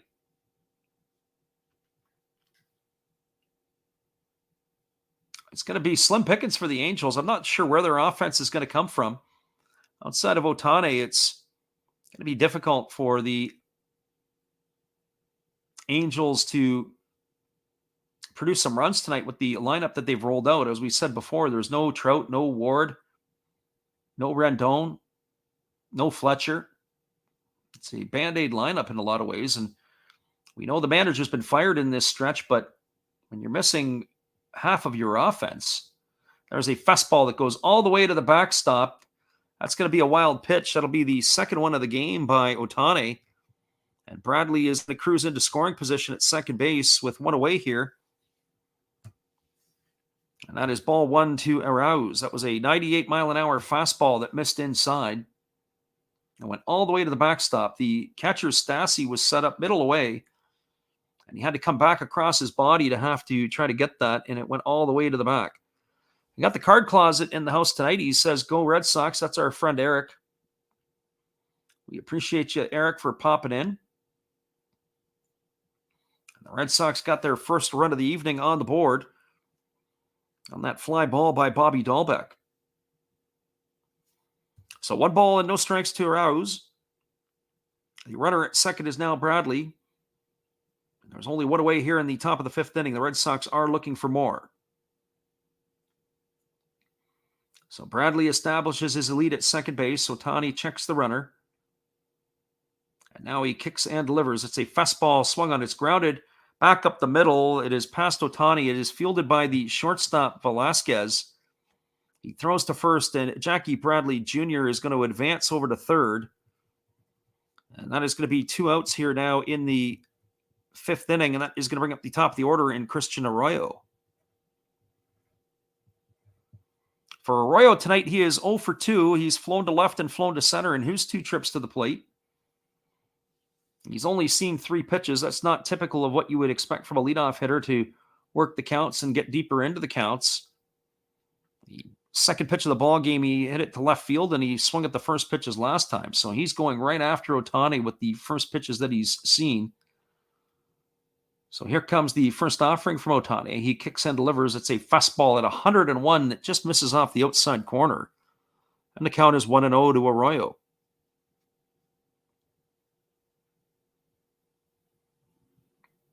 Arroyo batting from the right side. His average has slipped to 184 as he is 0 for 2 tonight. He gets the spot in the leadoff spot. No Kiki Hernandez, no Xander Bogaerts in the lineup tonight for the Red Sox. There's a fastball fouled away at 100 miles an hour. And the count now goes even to 1-1. So 1 ball and 1 strike. Look at the Red Sox lineup, and I think of some of their strong World Series teams. There's a lot of holes in this lineup here tonight. Obviously, Bogaerts not playing is a big hole. Bobby Dahlbeck, who's had a nice ball game tonight with a hit and a sacrifice fly, is not giving them the production that they would want out of first base. There's a fastball that misses outside, and the count is now 2-1. One would have to think that Jarren Duran, who is in the minor leagues, is the Red Sox one of the top 5 Red Sox prospects. He's going to be pressing Bobby Dahlbeck to do something, so they're going to have to make some decisions here. If Dahlbeck can't get going again, what are they going to do with him? There was talk originally when Dahlbeck was drafted whether they were going to make him a pitcher or not, because he's definitely got a power arm. He's mid-90s across the diamond. When he was playing third base at the University of Arizona, there's a breaking ball that drops in for a called strike. And the count is now 2-2. So 2 balls and 2 strikes.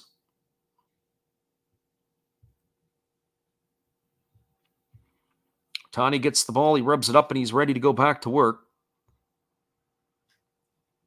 He checks the sign from his catcher, and now he comes set at the belt.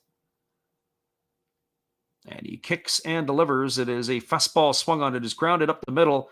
It is fielded by the second baseman. And it is flipped over to first. A really nice play there by Tyler Wade. The ball had just got by Ohtani, had deflected off the mound, came back toward him. And that is going to retire Arroyo on a ground out 4-3 for out number 3. And that is going to do it for the Red Sox in their half of the 5th inning. But they get on the board.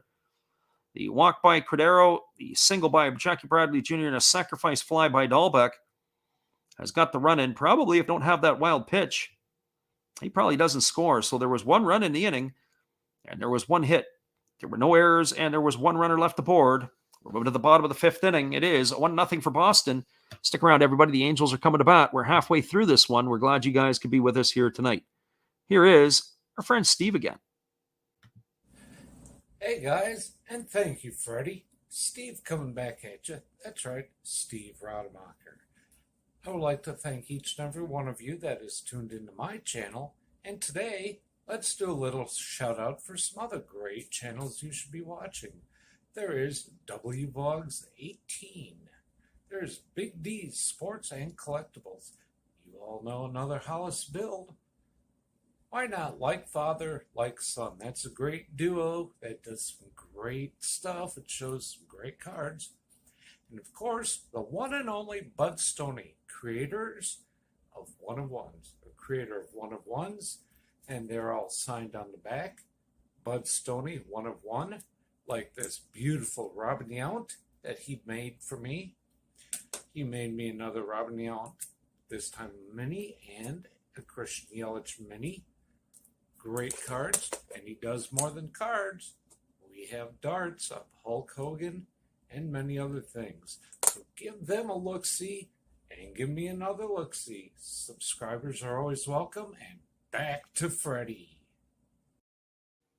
Appreciate you there, Steve. We'll be back in just a couple months as we're to call the bottom of the 5th inning. Actually, we're going to stay right here with you as the turnover here has been a little bit quicker than most. And coming up for the Angels to face the right-hander Nick Pivetta is going to be the 9-1-2 hitters in the order. This is Andrew Velasquez. And Pivetta kicks and delivers. It's a breaking ball swung on, and it's grounded foul down the first baseline. And the count is quickly 0-1 to Velasquez. Velasquez is 0 for 1 tonight. He is struck out his first time up. And he's already in the hole at 0-1. He's batting 176 on the season. Velasquez is definitely flashed the leather. He's played very good defensively for the Angels. There's a fastball swung on and fouled away, and the count is 1-1. They had the benefit of Andrelton Simmons playing shortstop for the last few years. And Simmons was kind of considered to be one of the best gloves in the game, especially when he was with the Atlanta Braves. He's lost a little bit of a step as he's now with the Cubs organization. And here comes the 1-1. It is a breaking ball that is swung on and missed.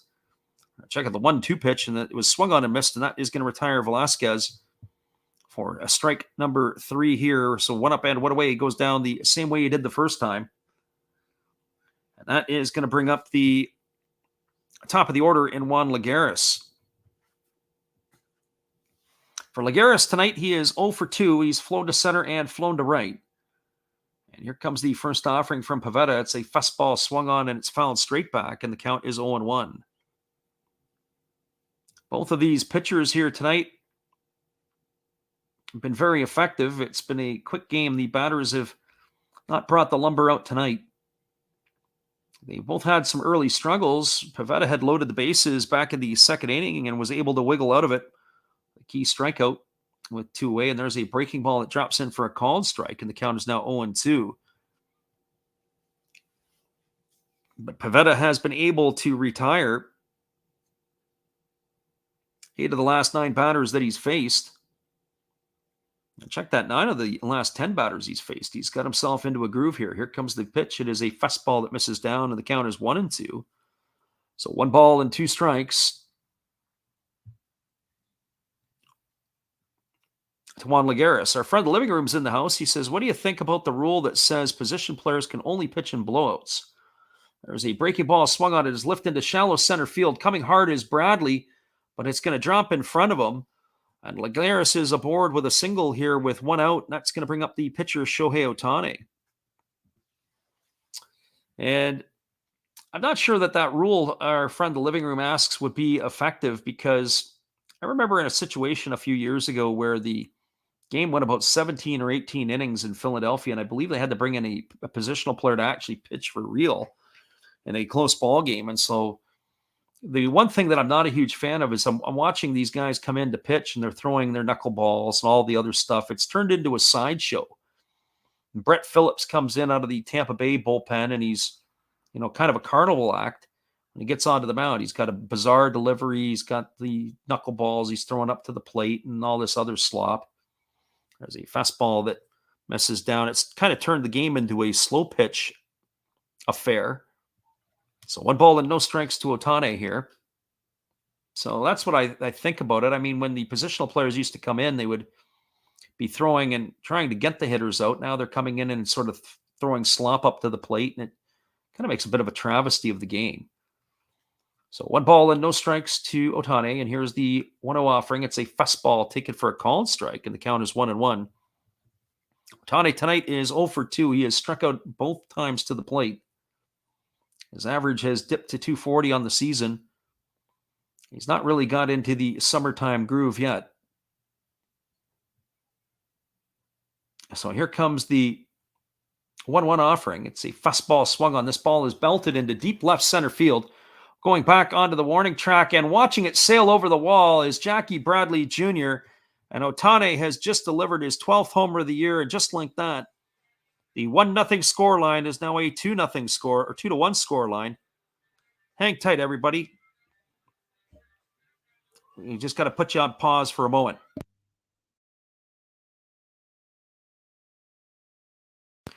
We'll be right back here in about 30 seconds. I've got to take just a small break here as Ohtani has delivered that for a bomb. And hang tight, everybody. We'll be right back in just a moment.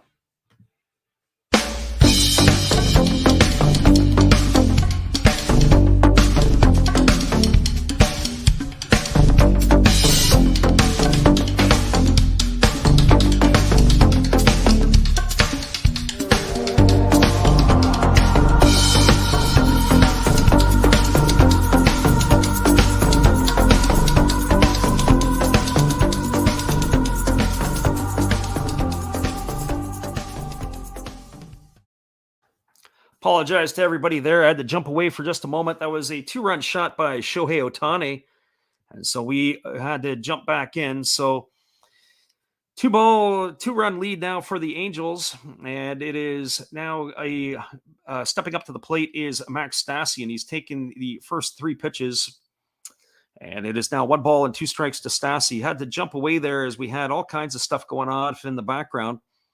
We had to take care of and apologize to everybody for that. So 1 ball and 2 strikes as Max Stassi is here with one away in the 5th inning. And here is the pitch from Nick Pivetta. It's a fastball swung on and fouled away. And the count is going to remain at 1-2. So that pitch that Ohtani deposited into the left center field power alley that just didn't quite make the waterfall was an absolute blast. He was able to give them the lead, and now it's going to be very difficult for the Red Sox as long as Ohtani can stay in there to claw one back. There's a fastball that is swung on and missed, and that is going to retire Stassi for the second out of the inning, and that is going to bring up the first baseman, Jared Walsh. Lost a little bit of my rhythm there in doing that, and we apologize, as I said to everybody here, as we had to jump away for just a moment. Jared Walsh steps up to the plate. He is 0 for 2. He struck out looking and has grounded out in his 2 trips to the plate. And Pivetta is ready to deliver, and he delivers a breaking ball that drops in for a called strike, and the count is 0-1. Our friend Josh S. pops in and says Ohtani is doing everything that he can. Absolutely true. Ohtani has got to hit, pitch. He's got to field his way, everything to be able to get it done. There's a breaking ball that misses down, and the count is 1-1.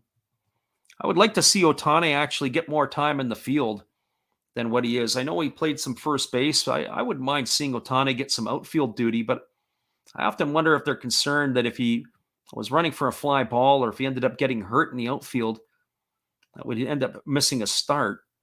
There's a fastball that misses outside. The count is 2-1. Angels are looking to get off the schneid here against the Red Sox that they've dropped 14 straight. One would think that the edge would be with the Red Sox, even with their bullpen versus the Angels. The Angels all the way around are a little bit dicey, except for the closer. Iglesias is still one of the best in the game. There's a ball that misses in. It's 3-1 now to the left-handed hitting Walsh. And now he takes a breaking ball that catches the outside corner, and the count goes to 3-2. So 3 balls and 2 strikes to Jared Walsh. There's 2 out here in the 5th inning with 2 runs on the board for the Angels as they've taken the lead 2-1 now over the Red Sox. And here comes the offering from Pivetta. It's a breaking ball swung on. It is lifted foul down the left field line. That's going to reach the temporary seating that's just in front of the netting, and that's going to keep the count at 3-2. Our friend the living room asks, so they're getting rid of the guy on second in extra innings because that kept the innings down and the position players off the mound. I think as of right now, they're keeping it this year. There was talk about them moving it from last year, and there's a fastball swung on and missed. And that is going to retire Jared Walsh on strikes for the 3rd out of the inning. There was 2 runs in the inning. There were 2 hits. There was no errors, and nobody left the board. We are now through 5 complete. I'll come back in just a couple of minutes, everybody. We appreciate you all for being here. But it is now a 2-1 ball game for the Angels. We got that reset underway, and we're good to go. Hang tight. We'll be right back. We appreciate you guys listening in. Here's our friend Steve again. Hello, guys. Thank you for joining Freddie here on his baseball game. And I'm Steve Rademacher, and my channel is really all about everybody, including all my international friends. We have such stuff as non-sport packs from Canada, the OP cheese. We have the Greek Freak. We have money from around the world. We have lira. We have yen. We have francs. We have pounds. We have Deutschmarks. We have all kinds of cool stuff like that. We even have some cooler things like Japanese women wrestlers and OP-Chi baseball cards where I cannot read the back. We even have unopened material like the royal family, I know it's backwards, from London, England. Thank you for watching. Back to Freddie. Appreciate you again there, Steve, and your support of our channel. And in turn, we like to support Steve Rademacher. Be sure to check out his channel after the game. We'll be back in 30 seconds with the call of the top of the 6th inning.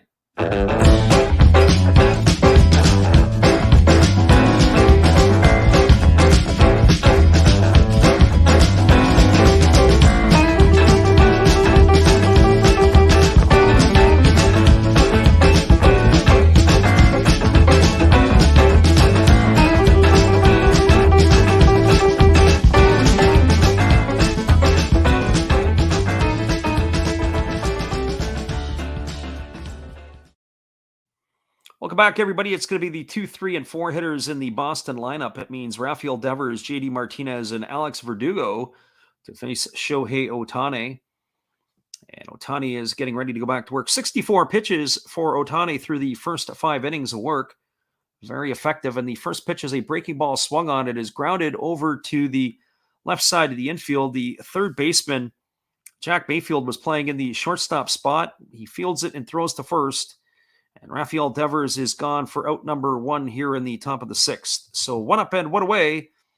And that is going to bring up the designated hitter, JD Martinez. My friend Jinxie the Cat says Ohtani's home run, it's long gone. Absolutely. At the end of his career, when we were talking a little bit about Tiger broadcaster Ernie Harwell earlier on, that he used to do that, but it never actually was that until approximately the early 80s. And then it was... there was some going, gone, and then it's gone. It's long gone, and there was kind of some different things, and then finally, that was kind of his shtick. There's a breaking ball that misses outside, and the count is 1-0. Our friend in the living room says he's got a full house tonight, full of viewers. He's got his buddy Guy, Jordan, and Ernest, and himself joining the calls. Excellent. Welcome to listening in, fellas. There's a breaking ball that swung on and missed by Martinez, and the count goes to 1-1. I remember back in the day when we would be sitting around I had a buddy of mine who had a house back in Windsor, as the living room who listens in is a Windsor native. And we used to watch Hockey Night in Canada on Saturday nights, and we'd go over for a couple of pops, usually maybe every 3 weeks or so. We'd watch a game. And the way that we would watch it, there's a fastball swung on and missed. Count is 1-2. My buddy used to collect the hockey cards. He used to get a full set, throw them in a binder every year. You just get a set. That's all he cared about. And then didn't have the internet, of course, or didn't have the access to the internet like we did today. The internet was in its infancy, at least in people's homes. And we would sit there and watch the games, and we would pull out the back of the cards and read the information. And that was our way to get info on the hockey players. There's a fastball swung on. It's lined down the right field line. It's fair. It's going to get into the right field corner. Digging for 2 is Martinez. Here comes the throw. It's not in time, as Martinez has slid into second base safely with a double. So JD Martinez has a 1-out double to get things going here for the Red Sox in their half of the 6th inning. That's going to bring up the left fielder, Alex Verdugo. So for Verdugo, he's 1 for 2 tonight. He doubled his first time up, but he was gunned down at the plate trying to score from third base back in the 2nd inning. He's also flown out to right field. Verdugo is hitting .249 on the season. So Adele really made a nice play defensively. He read it well off the wall in right field. That's not been one of his fortes. There's a breaking ball delivered to Verdugo, and it's taken for a called strike, and the count is 0-1. Joe Adele has had his struggles in the outfield for the Angels this year. I've seen him a couple of times making some gaffes, making some poor decisions, throwing behind runners when there's been multiple runners on base. So Ohtani checks JD Martinez at second, and now he kicks and delivers. It's a fastball that misses down and in. And the count is 1-1. Verdugo was one of the major pieces in the deal that sent Mookie Betts going the other way. Mookie Betts and David Price to the Boston Red Sox, or to the Los Angeles Dodgers, and coming back was Alex Verdugo. Big shoes to fill for Mookie Betts. And here's the offering from Ohtani. It's a split finger pitch swung on and missed, and the count is now 1-2. Verdugo has had some nice lines in the course of his career. One of the things I found interesting about Alex Verdugo is that he doesn't like to take on-field batting practice. He prefers, especially when he's in Boston, to take his batting practice in the cage before the game. And the reason for that is that he feels that he gets too pull happy trying to hit the ball out of the park, and there's a fastball swung on and fouled away. The count is 1-2. He prefers to stay in the tunnel below and just work on hitting line drives and going the other way. But if he gets out into the friendly confines of Boston, he ends up feeling like he has to try to put on a show for the fans in the batting practice for those who get in early on days. So his preference is to take his BP in the cage underneath. So here comes the 1-2 offering to Verdugo. And there's a fastball that swung on. It's tapped foul behind home plate. The count still stays at 1-2. But Alex Verdugo is a nice player in his own right. He's no bookie bets, that's for sure. So Ohtani gets a new baseball. He takes the time to rub it up. And now he's ready to go back to work. He's got the signal from his catcher. He hasn't seemed to have the problems that he had in the early ball game with the communication. Seems to be getting the calls a little bit easier now. Here comes the offering, and it is a breaking ball that misses outside. And the count now goes even to 2-2 on Verdugo. So 2 balls and 2 strikes.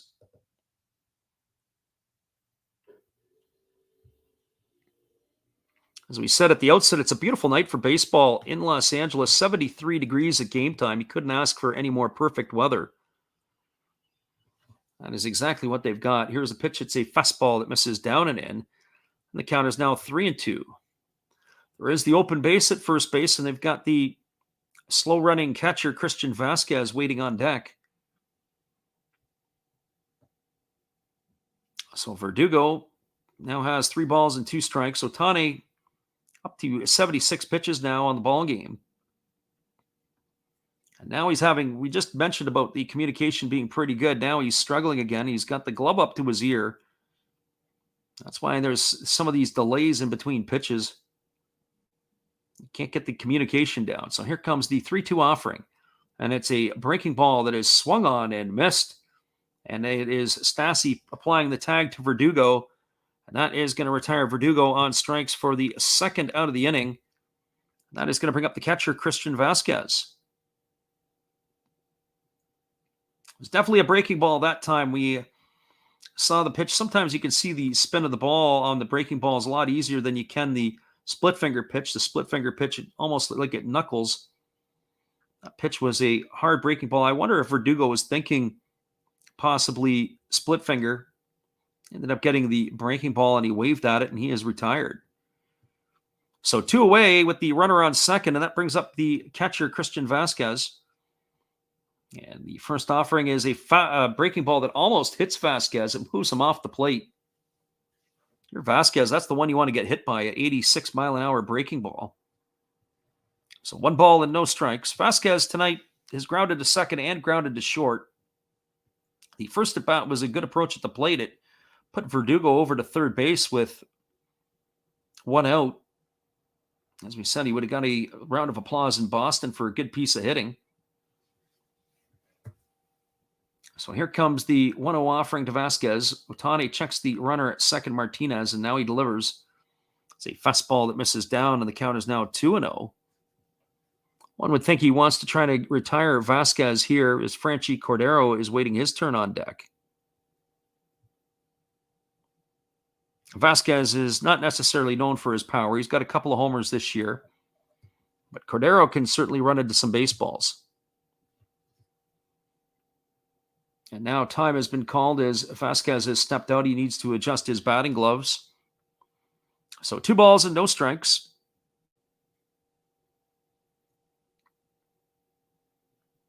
Ohtani holds at the belt. He checks the runner Martinez at second. And now he kicks and fires. It is a fastball that misses down and away, and the count is 3-0. You certainly don't want to lose Vasquez here. This is a hitter that you want to put the bat on the ball. As we said the on-deck hitter, Franchy Cordero, could be very dangerous. One swing of the bat, and it could be a 4-2 lead for the Red Sox. So 3 balls and no strikes to Vasquez. He gets himself dug in, and he's ready for the 3-0 offering. You got to think here he's going to be challenging him something good to hit. I don't think that they would give him green light at 3-0. Maybe if it was Bogarts, Martinez, or Devers, they might.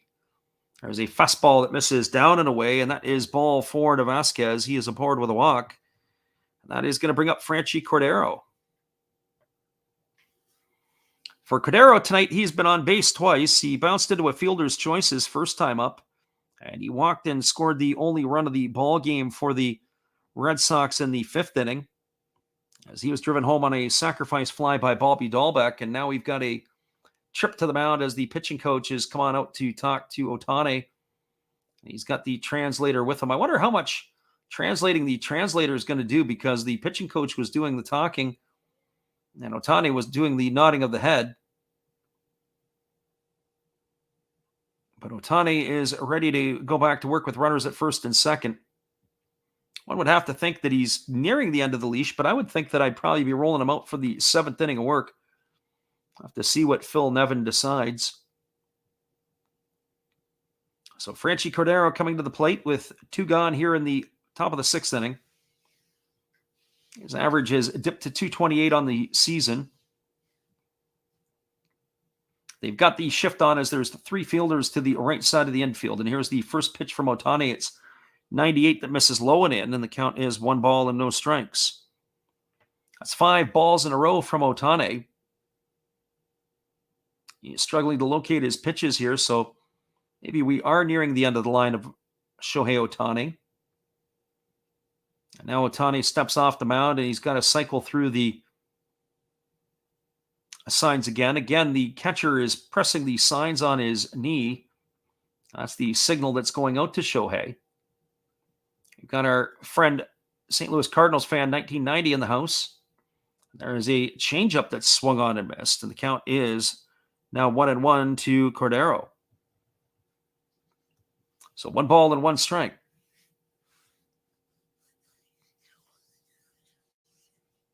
1 ball and 1 strike to Franchy Cordero. Again, we said before, they've really are struggling with this communication system. This is the worst I've seen it. The catchers have the controls on their knee. They type in the buttons to give the signal to the pitcher, and the pitchers, both Pivetta and Ohtani, have had to really put their glove up. There is a fastball swung on it. It's grounded softly to second. Having to hurry is the second baseman, Wade. He fields it and throws to first, and that is going to do it. And that is going to finish us off. It is a ground out 4-3. And that is going to do it here for the Red Sox and their half of the 6th inning. So for Boston, they had no runs. There was 1 hit. There were no errors and 2 runners left aboard. We are now through 5.5 innings. It is the Los Angeles Angels 2, the Boston Red Sox 1. Stick around, everybody. We'll update our ticker, and we'll be back in just a moment. We're thanking you all for being here with us. Here's our friend Steve again. Hello, guys. Thank you for joining Freddie here on his baseball game. And I'm Steve Rademacher, and my channel is really all about everybody, including all my international friends. We have such stuff as non-sport packs from Canada, the OP Cheese. We have the Greek Freak. We have money from around the world. We have Lira. We have Yen. We have francs.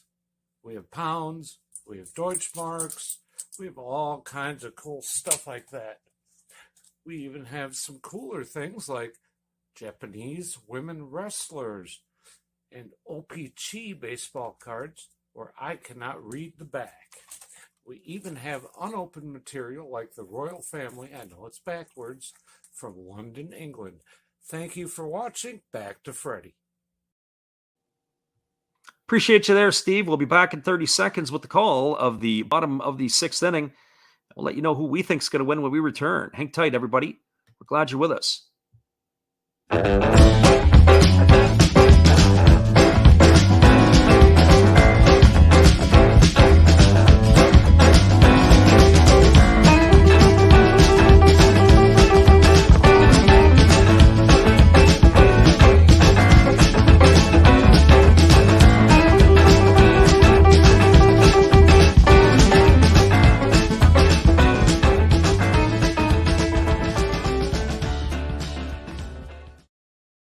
Welcome back, everybody. It's the bottom of the sixth inning. It's going to be Joe Adell, Dylan Thomas, and Jack Mayfield to face the right-hander Nick Pivetta. It's a 2-1 ball game here, and our friend The Big Show has stopped in to see what's going on, and he says, who do you think is going to win tonight?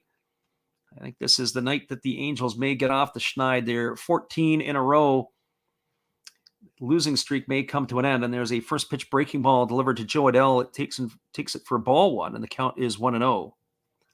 So 1 ball and no strikes. Pivetta ready to go back to work. He kicks and delivers. It is a breaking ball that drops in for a called strike. And the count now goes to 1-1. So that's what my thoughts are. I think that the Red Sox are not with their A lineup tonight either, but I just think that there's in the favor of the Angels tonight. That's my vibe, the way this is going. It's fastball that misses upstairs to Adell, and the count is 2-1. So 2 balls and 1 strike. And here comes the offering from Pivetta. It's a breaking ball that misses upstairs, and the count is now 3-1. So the bullpen for the Red Sox is something that they really have to kind of sort out at their end. They've struggled this season as a whole. I wouldn't have expected the Red Sox to be where they are in the American League East. There's a fastball swung on and fouled away, and the count remains at 3-2. When I look at the standings, and the Red Sox are where they're positioned at the moment, I thought it would have been a 4-way battle for top spot. They're 30-27. There's a breaking ball swung on it. It is grounded softly foul down the first base line. It keeps the count at 3-2. But they really got off to a rough start. They are winners of 7 straight, are the Red Sox. They're 8-2 in their last 10. But I would have figured that the Red Sox would have been in a much better position than where they're at right now. The Yankees have played really good baseball so far. At 41-16, they lead the American League East. Tampa and Toronto have played decent as well. There's a fastball that misses down, and that is ball 4, and that's a leadoff walk here for Joe Adell to start the bottom of the 6th inning. That is going to bring up the left fielder, Dylan Thomas. I remember before the season started, they were talking to Kevin Barker, who was a former Blue Jay and Brewer and a couple other teams in the big leagues.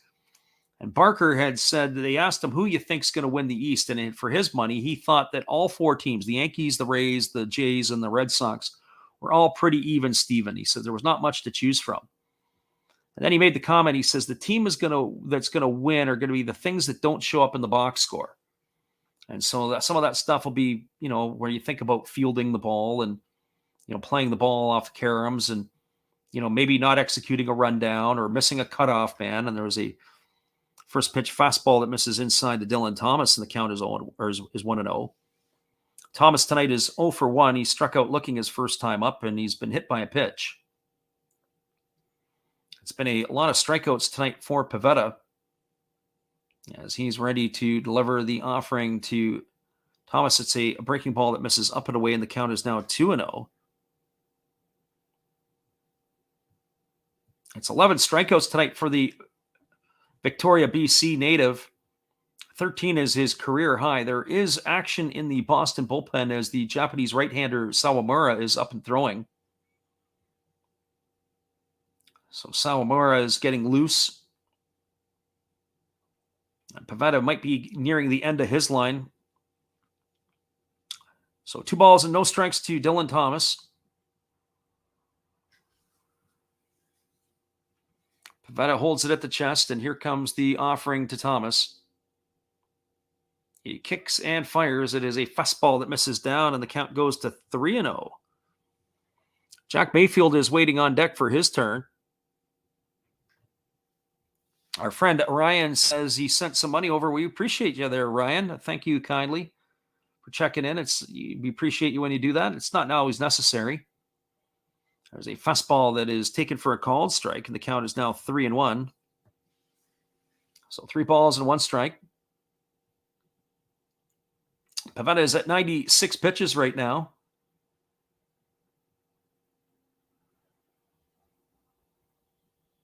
And Pivetta holds at the chest, and now he kicks and delivers. It's a fastball that misses down, and it's back-to-back walks. And that is going to bring up the third baseman, Jack Mayfield, and that is going to bring the manager Cora out of the dugout, and that is going to be the end of the day for the right-hander Pivetta. It looks like he had an outstanding run here through 5 innings, but he can't finish the deal. They're going to have to turn it over to the bullpen as they're going to come and take the ball. It's going to be Sawamura coming in. He's adjusting his communication system in his hat, and he'll be coming out of the bullpen. So hang tight, everybody. We'll be back in about 30 seconds with the call after this pitching change, and we'll get you up to date when we return. Hang tight.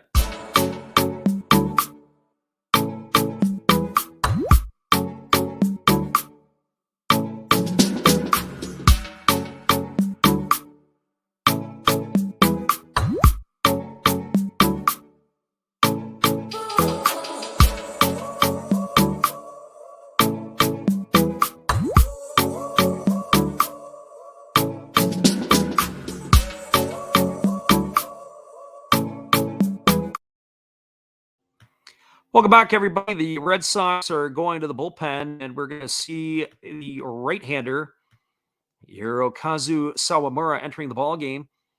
Sawamura is in his second season with the Red Sox, and he had a pretty good year last year, and he's following it up with an even better campaign this year. This year, this is going to be his 22nd ballgame. He's thrown 19 and a third innings. He's allowed 14 hits, 7 runs, 6 have been earned. He has walked 6 and struck out 16. He is pitched to an ERA of 2.79, and he's 0-1 on the season. Last year, in his first year in the big leagues, he was 5-1 with the Red Sox. He appeared in 55 ball games. And he was a former player in the Japanese League, of course, and he spent his entire career with the Yomiuri Giants, although he did have one stop with the Chiba Lotte Marines, and then he went back to Yomiuri. So basically, his entire career was with Yomiuri, and then he was dealt over to Chiba. After the 2020 season, he decided to take his act to North America, and he signed with the Red Sox. And the Red Sox are not disappointed in the signing of Sawamura. He's given them as much or more than advertised. Sometimes you don't always know what you get with the Japanese players when they come over, depending on what pitchers, and the ones that have come out of the bullpen have been the ones. He made $1.2 million last year. He makes the same this year. He's got a $3 million team option, or they can buy him out for $600,000 at the end of the year. And I would have to say, the way that he has pitched, he probably has deserved all of that. That's a bargain signing for the Red Sox to get the production for that kind of money. I'd be shocked if they didn't give him the $3 million option to bring him back for one more season.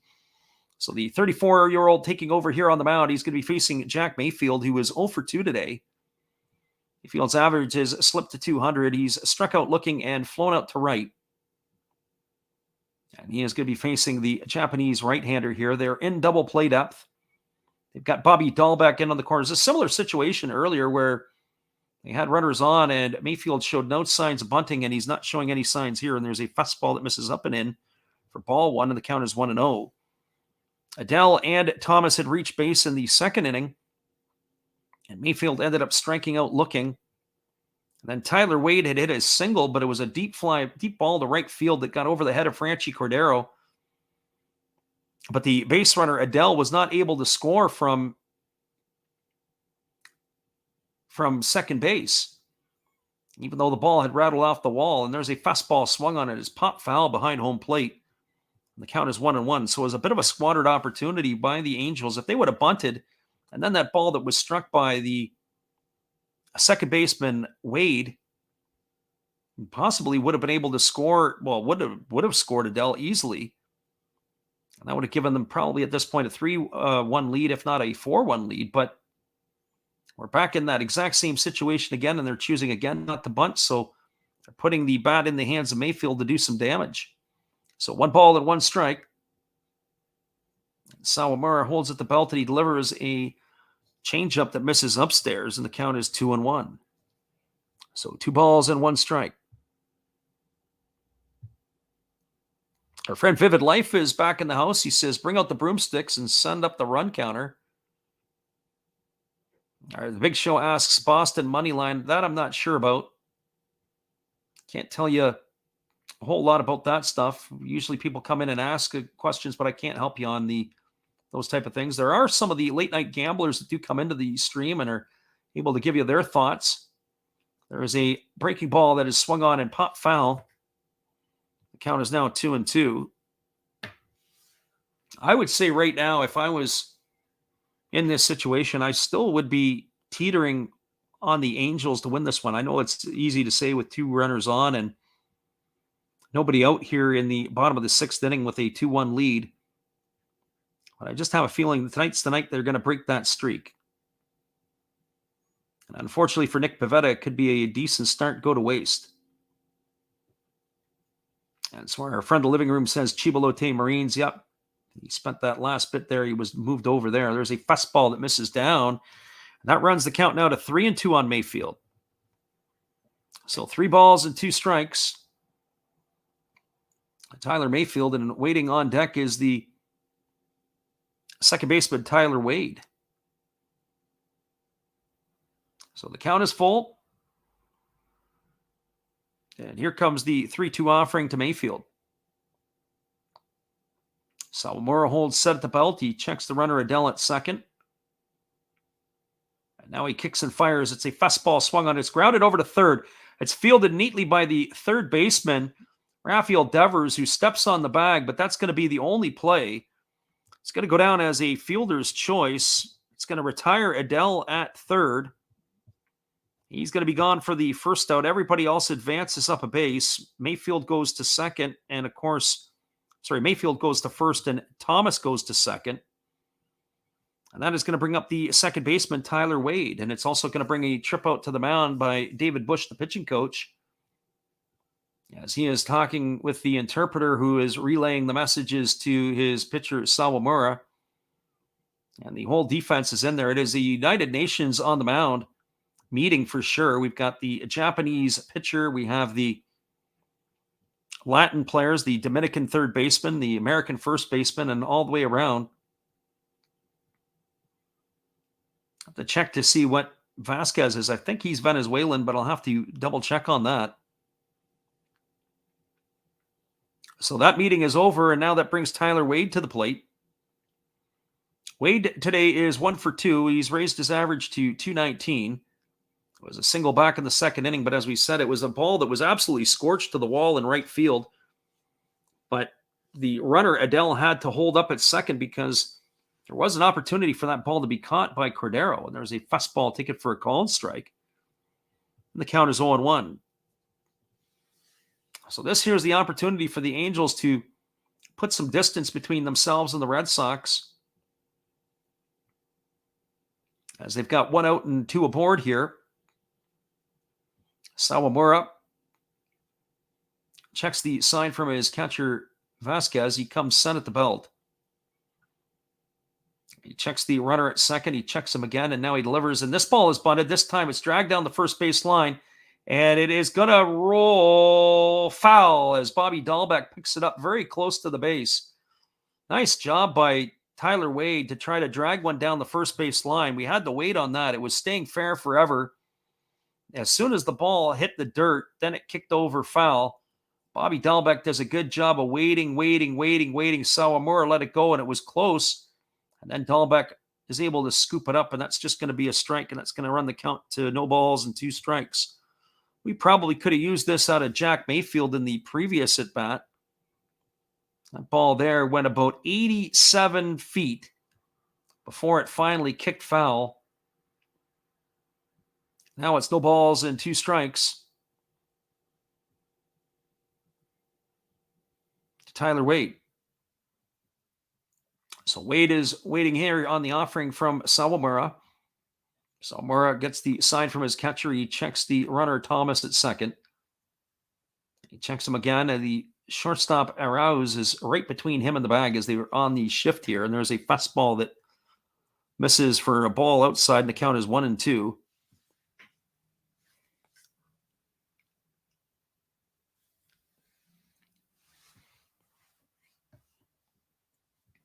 So 1 ball and 2 strikes. Sawamura asks for a new baseball. He's going to rub this one up. So this is getting into crunch time here in Los Angeles, as we're in the bottom of the sixth inning, a 2-1 game for the Angels. They're looking to add to their lead. The Red Sox have gone to the bullpen to bring in Sawamura. I'd be curious to see if the Angels are going to roll Ohtani out for another inning. A lot of time sitting on the bench now. There's a fastball that misses outside. The count is now 2-2. I had the beater on to see how long he was been sitting, but it looks like it's still going to keep himself in the ball game. But are they going to go to the pen, or are they going to just leave him in to be the DH the rest of the way? So 2 balls and 2 strikes. One thing is Sawamura does take his sweet time out there on the mound. He's not in any particular rush. So 2 balls and 2 strikes. He's set at the belt, and now he kicks and delivers. It's a fastball swung on and missed. And that is going to retire Wade for the second out of the inning. And that is going to bring up the shortstop, Andrew Velasquez. Our friend Sauce Up Game, who's listening in on Twitch, says, I hope the Angels can win. I feel bad for them. They look even worse than the Tigers do. Even the Tigers didn't lose this many in a row. Our friend Sauce Up Game is a Tiger fan. So 2 away now here in the 6th inning. And Velasquez steps to the plate. The switch hitter is 0 for 2 tonight. He has been retired twice by strikeout. And now he gets to face the right-handed throwing Sawamura. And here's the pitch. It is a fastball that misses outside. The count is 1-0. Velasquez's average has slipped to 175. He's definitely all glove and no bat. He is the modern-day Edney Hechavarria, who we see over in the Japanese League with the Chiba Lotte Marines. There is action in the bullpen. It is Ryan Tepera who is up and throwing. So that could mark that the day may be over for Ohtani. And there's a fastball swung on and missed, and the count is now 1-1. So 1 ball and 1 strike. As we said before, it's a beautiful evening for baseball in Southern California. That has not changed our mind at all either.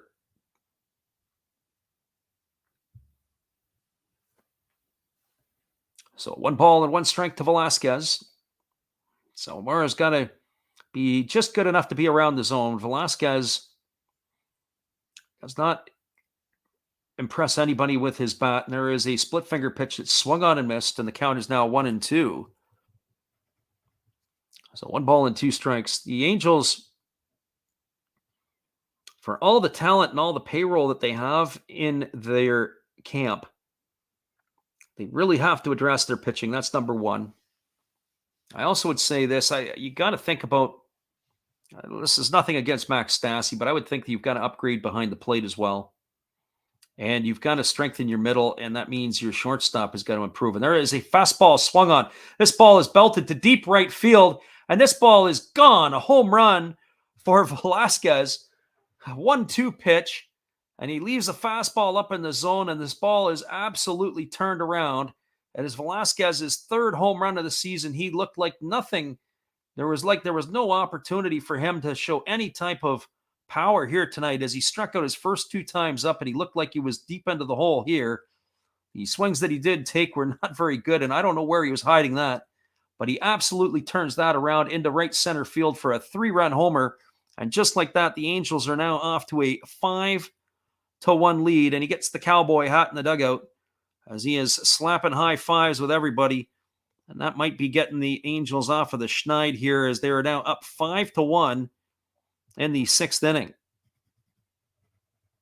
That's going to bring up the top of the order, Juan Lagares. I don't know how you're going to follow that act up, but here's the pitch from Sawamura. It's a fastball taken for a called strike, and the count is 0-1.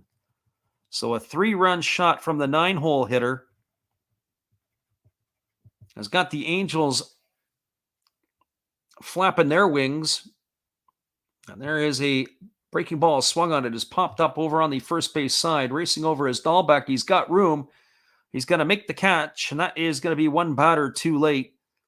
But the damage has been done. A 3-run homer by Andrew Velasquez here in the 6th inning has got the Angels now up 5-1. So 3 runs in the inning on the benefit of only 1 hit. There were no errors and nobody left on base. We are now through 6 complete. It is the Los Angeles Angels 5, the Boston Red Sox 1. Stick around, everybody. We'll be back with the call at the top of the 7th inning in just a couple moments. We're glad you guys are with us. Here's our friend Matt again. Good evening, ladies and gentlemen. Namaste. Hey, I hope you guys have been enjoying the game. My name is Hollis. I've got a YouTube channel called Another Hollis Build. I love baseball cards. I open up brand new product for you guys. I open up old stuff. I do breaks. I do auctions. All kinds of stuff concerning baseball. I'm Friars faithful, Padres to the end. I also love Garbage Pail Kids and my animals. I have a ton of animals. It's like a mini petting zoo here around my house. I also love my city. San Diego, baby. I take you all around the city and show you what's up. If you guys dig stuff like that, cruise on over and check it out. It's Another Hollis Build. If you dig it, subscribe. I'd really appreciate to have more follow me along on the journey. Hey, either way, you guys have a wonderful day or a beautiful, beautiful evening. No matter which one it is, make sure that you make it great, my friends. Big up Last Raps Baseball. Yeah, Freddie, let's go. One love and peace. Yeah, man.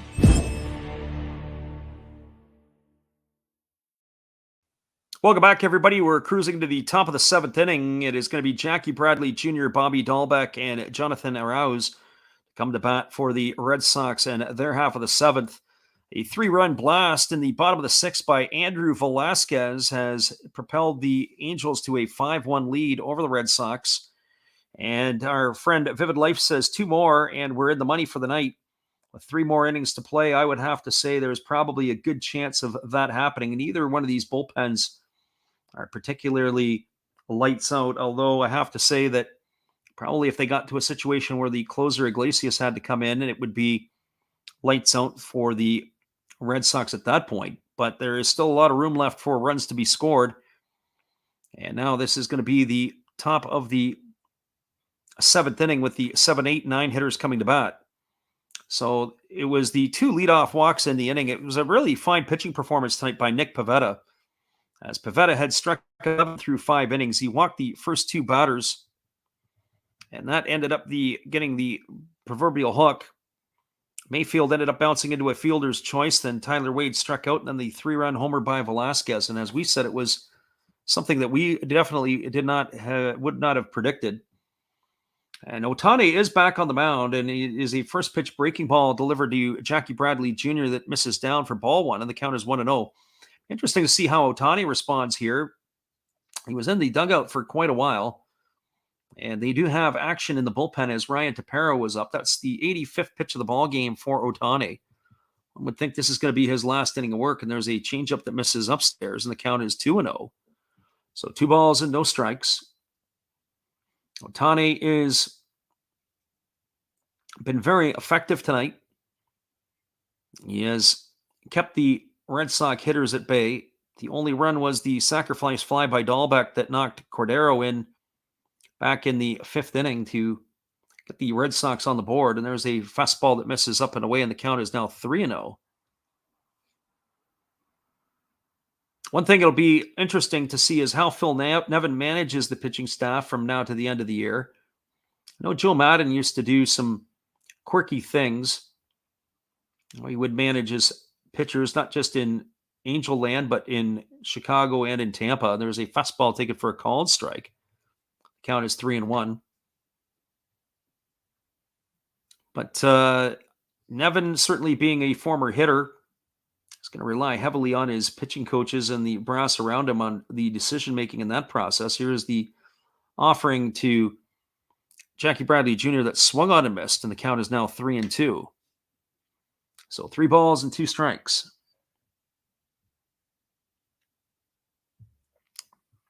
So Ohtani looking to come all the way back from the 3-0 count. He looks at the catcher, Stassi, and he's ready to go back to work. And now he kicks and delivers. It's a fastball swung on and missed. And Jackie Bradley swung at ball 4, but that is going to be strike 3 instead, and he is retired for the first out of the inning, and that'll bring up the first baseman, Bobby Dahlbeck.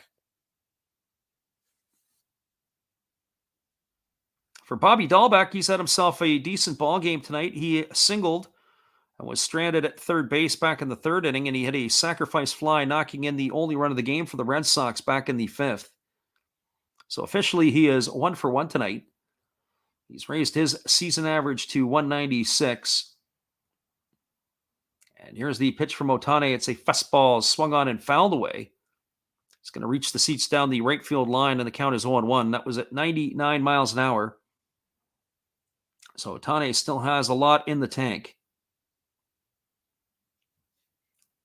91st pitch of the ball game from the Japanese right-hander. I would assume that if he can finish off these last two hitters here, that'll be the end of the line for Ohtani. But I said that last inning because he was on the bench for quite a while on the in-between. And there is a breaking ball that is waved at and missed by Dahlbeck, and the count now goes to 0-2. I would say I'd probably go right back to that pitch again. Our friend, the living room says, had they walk his buddy back home because he was a little wobbly. He's back now. Any Windsor drinking stories? Oh, we got a variety of them. There's all kinds of stuff that would keep you in stitches. Not necessarily me personally, but of others. There's a breaking ball that misses down, and the count is 1-2 now to Ohtani. For those of you who don't know, the city of Windsor, it borders on Detroit, Michigan. We laugh at the living room is often in the house here, and he's always asking some questions because that's where he resides. The downtown core back in the late 80s, early 90s was a very vibrant bar scene, and even well into the early 2000s. And when the smoking bylaws came into effect in Canada, it tempered it a little bit. There's a split finger pitch that misses down. The count goes to 2-2, but they used to get a lot of American patrons that would come over to Windsor. They'd come from Ohio. They'd come from Michigan, all the surrounding areas, anything within the hour. People would book a hotel downtown, and they would come, young people, especially those who were under the age of 21. They'd come over town, and they'd be drinking in Windsor for a weekend and be staying at the hotel in Windsor, or one of the hotels. So here comes the 2-2 pitch. Ohtani kicks and delivers. It's a fastball swung on. This ball is belted to left field, but there's going to be room. Moving over underneath it is the left fielder who makes the grab. There is a change. It looks like that's Marsh now out and left. And he makes the grab, and that is going to do it for Dahlbeck. So 2 up and 2 away. But there used to be all kinds of nightclubs up and down Olette Avenue in the main drag and in that downtown core, and a lot of different stuff that was there, and all kinds of craziness, especially when the bars close at 2 a.m. and people spill out into the streets. There's all kinds of action in that city, but it's changed a lot, certainly with COVID and with, the borders getting back and forth across the borders really cut down on a lot of business. There's a first pitch fastball that misses inside. The count is 1-0 on Jonathan Arauz. Arauz tonight is 0-for-2. He's been retired the same way both times, ground out to shortstop. He's looking for his first hit of the season. He's 0-for-9 on the year. It's going to be difficult to do it against one of the greats of the game in Shohei Ohtani. And there's a breaking ball swung on and driven foul over on the first base side. It hits the facing of the dugout. Our friend Vivid Life says Ohtani is the pitching tank. He's got an arm. He sure does. It's at pitch number 97. If this was the Japanese league, he'd just be warming up. We've seen some of the Japanese pitchers go to 130 plus pitches early in the season. So 97 from Ohtani. When he leaves the game in North America, it's like getting out of the ball game. It's like getting a break. And so here comes the pitch. It is a breaking ball that is swung on and missed. That's going to run the count to 1-2. Our friend the living room says, love the nostalgic take. Yeah, certainly in that city, unfortunately, it's been hit by a lot of things. COVID, you look at the automobile manufacturers have left the city over the years. Your General Motors does not have a plant left in the city. Ford Motor Company's still got, I believe, 1 or 2 plants left. Chrysler's only got 1. And you think about it years ago when they had as many as 6 or 7 plants. There's a ground ball that's hit foul down the first base line. And that keeps the count at 1-2 strikes. But the nightlife in that city was pretty good. Even downtown Detroit used to have some pretty good nightlife once upon a time. But that is no longer the case either. 1-2 strikes. So Ohtani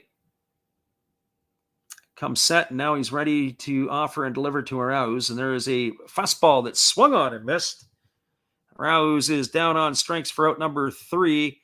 And maybe that's the end of the night for Ohtani, but he has now gone through 7 innings. There was no runs, no hits, no errors, and nobody left the board. They're now going to the bottom of the 7th inning. It is the Los Angeles Angels 5, the Boston Red Sox 1. Stick around, everybody. We'll be back in a few minutes with the call. After this, when we return, here's our friend Dave. Don't forget to go hit up Dave's station tonight after the game. Let him know Last Raps Baseball sent you. You'll be entered to win a mystery pack of cards. He'll send them to you free of charge. Hey everybody, thanks for checking out the game and Last Raps Baseball. This is Dave's Zero Thought Sports Cards. If you like pack openings, baseball, all that good stuff, check us out. Drop a comment on our channel this month to win a mystery pack of cards. All you gotta do is say Last Rap sent you to be entered.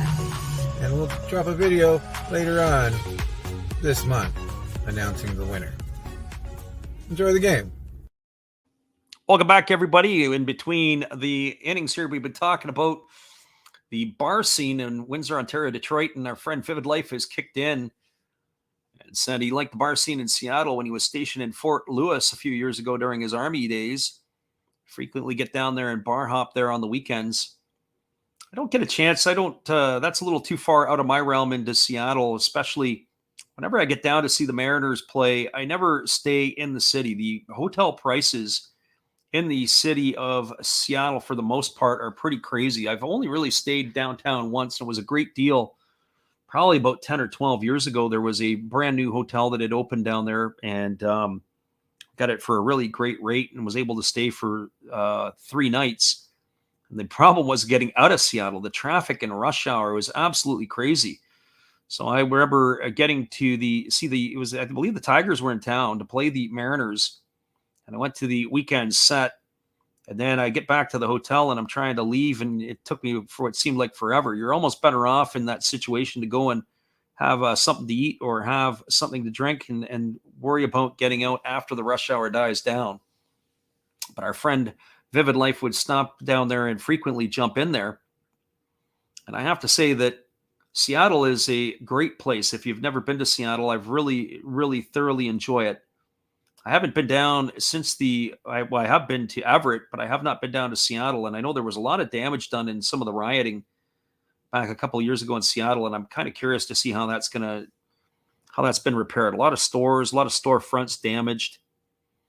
So we've got a relief pitcher. We got Austin Davis now on the mound. He's appeared this is his 23rd game. He's got a 1.64 ERA. He's a left-hander. He's taking over for the reliever Sawamura. He's the 3rd pitcher used on the night by the Red Sox. And the first pitch delivered to Shohei Ohtani is a fastball belted into right field. So welcome to the game, says Shohei Ohtani, who's now picking up the pace with the bat as he's got himself a leadoff single here to start the 7th inning. So that is a first pitch he saw from Davis, was a welcome line shot into right field. So Sawamura and Pivetta, the other pitchers tonight. Too bad on Nick Pivetta. That was a really fine outing for him. Gone to waste. Living Room says that the Seattle was a hotbed for computer software. Here, garage sales are epic. And here comes the first offering to Max Stassi as Davis kicks and delivers. There's a fastball that misses outside, and the count is 1-0. Yeah, it's always funny. People will say different things across the country. When you're in that Midwest, people will say garage sales. Some people will say yard sales. And they have different types of sales, like if you're moving your stuff out. That's the one thing that you don't see frequently in the area where I live in here is garage sales. Very, very few of them. There's a fastball that misses upstairs. And I think that Probably with the fact that people are paying an ungodly amount for their mortgages. They don't have anything to sell from their house. Other than their bed and their stuff. They don't have a lot of clutter. Whereas you get into some of the areas back east and in the Midwest, a lot of people collect things. A lot of people have their house decored. It's not as expensive to live as it is on the West Coast. There's a breaking ball that drops in for a called strike, and the count is now 2-1. And Stassi kind of was stood up there. And Vivid Life says they are, and thrifting is phenomenal there. Very fashionable clothes in the thrift stores. That is absolutely true. The thrift stores in Seattle are plentiful, and you can get a lot of stuff. That is the one thing in the Vancouver area that there are a lot of are the thrift stores. There's a breaking ball that misses outside. The count's now 3-1 to Stassi. A lot of stuff, a lot of plus stuff. Not plus stuff as in sizes, plus stuff as in high-end stuff in the thrift stores. You can go into the Salvation Army thrift stores and you can walk away with a lot of stuff. I don't do my shopping there. There is one in the neighborhood, and I always kind of walk in there once in a while. There's a ball that misses upstairs, and Stassi is aboard with a walk, and that's going to put runners at first and second, and that is going to bring up the first baseman, Jared Walsh. Walsh tonight is 0 for 3. He struck out twice and grounded out.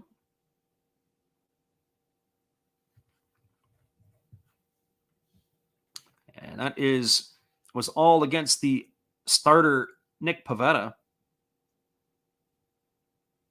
I'm not sure what's happening. They seem to be quiet in the Angels bullpen, so maybe they're going to let Rotani roll out another inning. Got to stop the bleeding somehow. There's a fastball that misses outside, and the count is 1-0 to Walsh. I would think that if the Angels can tack on a couple of more runs here, that would probably end up doing it. Fred Vivid Life says, I couldn't have a garage sale. I'm a minimalist. Maybe when I buy a home or an apartment, living is more for convenience. Yeah, absolutely. The bigger the house, the more clutter. Vivid Life also chimes in and says, I don't like having a lot of extra things around for no reason. I remember a few years ago, people used to say, as there's a fastball taken for a called strike and the count is 1-1, that it's always a good idea to maybe move every couple of years. It keeps the clutter down.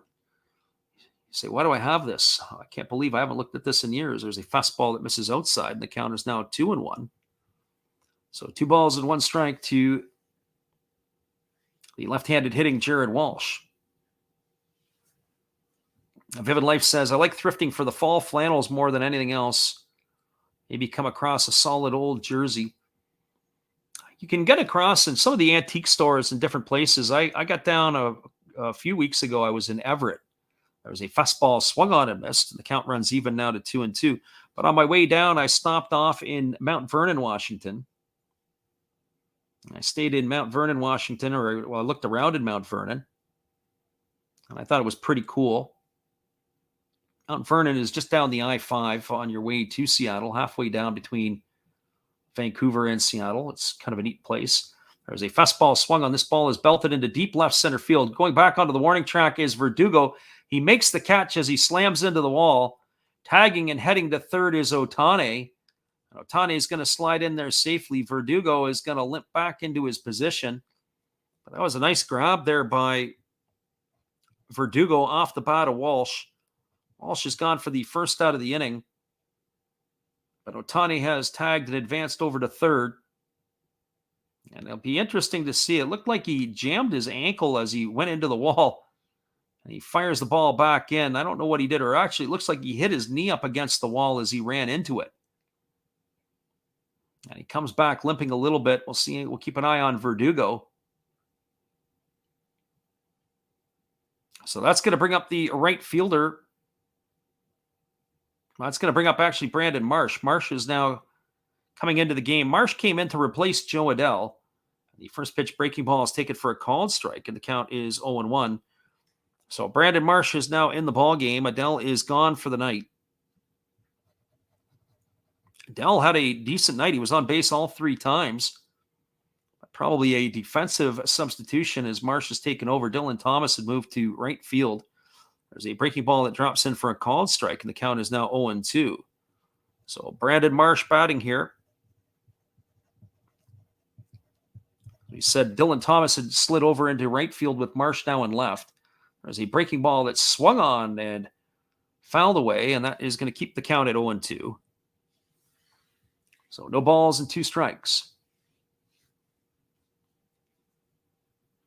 We got off topic a little bit. We were talking about different things in the Seattle area. But as I said, going down, even in Bellingham, Washington, there's a place called Fairview, and they've kind of tried to turn that into a antiquing and kind of different, like little place, little shopping area. There's a fastball that misses up and in, and the count is 1-2. And Ryan Tepera is back up now and throwing in the Angels bullpen. So that could be the end of the day for Ohtani. So 1 ball and 2 strikes to Marsh. And here's the offering from Davis. It's a breaking ball. He takes for a called 3rd strike. Marsh sure didn't like it, but it looked like it caught the inside corner for strike 3, and he's gone for out number 2 here in the 7th. That's going to leave it all up to the left fielder, Dylan Thomas. For Dylan Thomas, he is 0 for 1 tonight. This is his season debut for the Angels. He struck out looking in the 4th inning. He's been hit by a pitch, and he's walked and scored a run. So officially 0 for 1.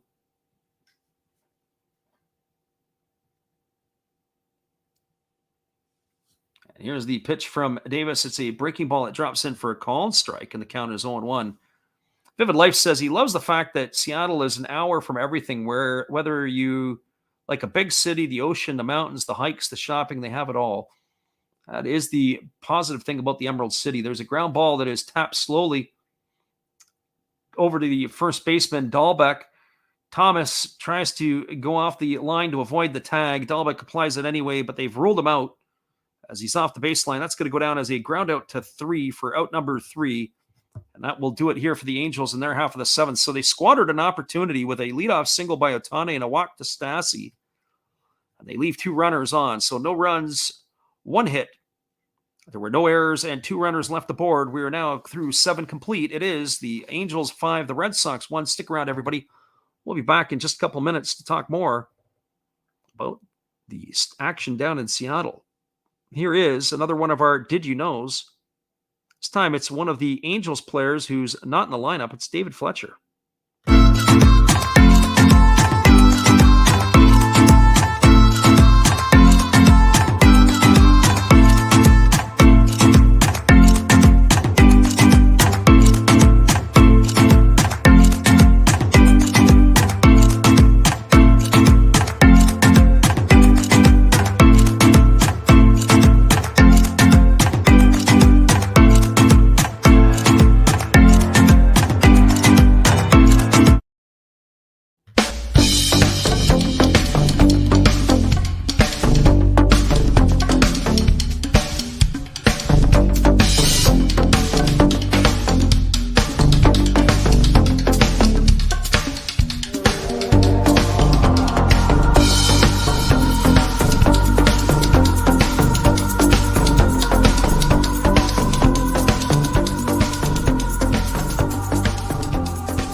Welcome back, everybody. We are cruising now to the top of the 8th inning. It is going to be the top of the order coming up for the Red Sox. Christian Arroyo, Rafael Devers,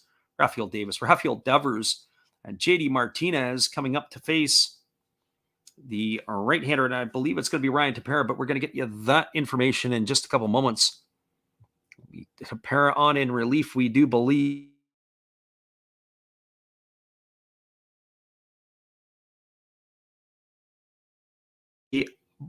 Game tonight, it was a pitcher's duel for much of the first 5 innings, but a 3-run shot given up by the right-hander Sawamura in relief of Nick Pivetta has extended the Angels' lead to 5-1. It is Ryan Tepera on in relief. He is taking over here for Shohei Ohtani, whose night on the mound has come to an end. So Tepera on in relief. He'll be the second pitcher used by the Angels. Tepera, of course, was a former Toronto Blue Jay. It's his 25th game of the season tonight. He's got a 4.18 ERA.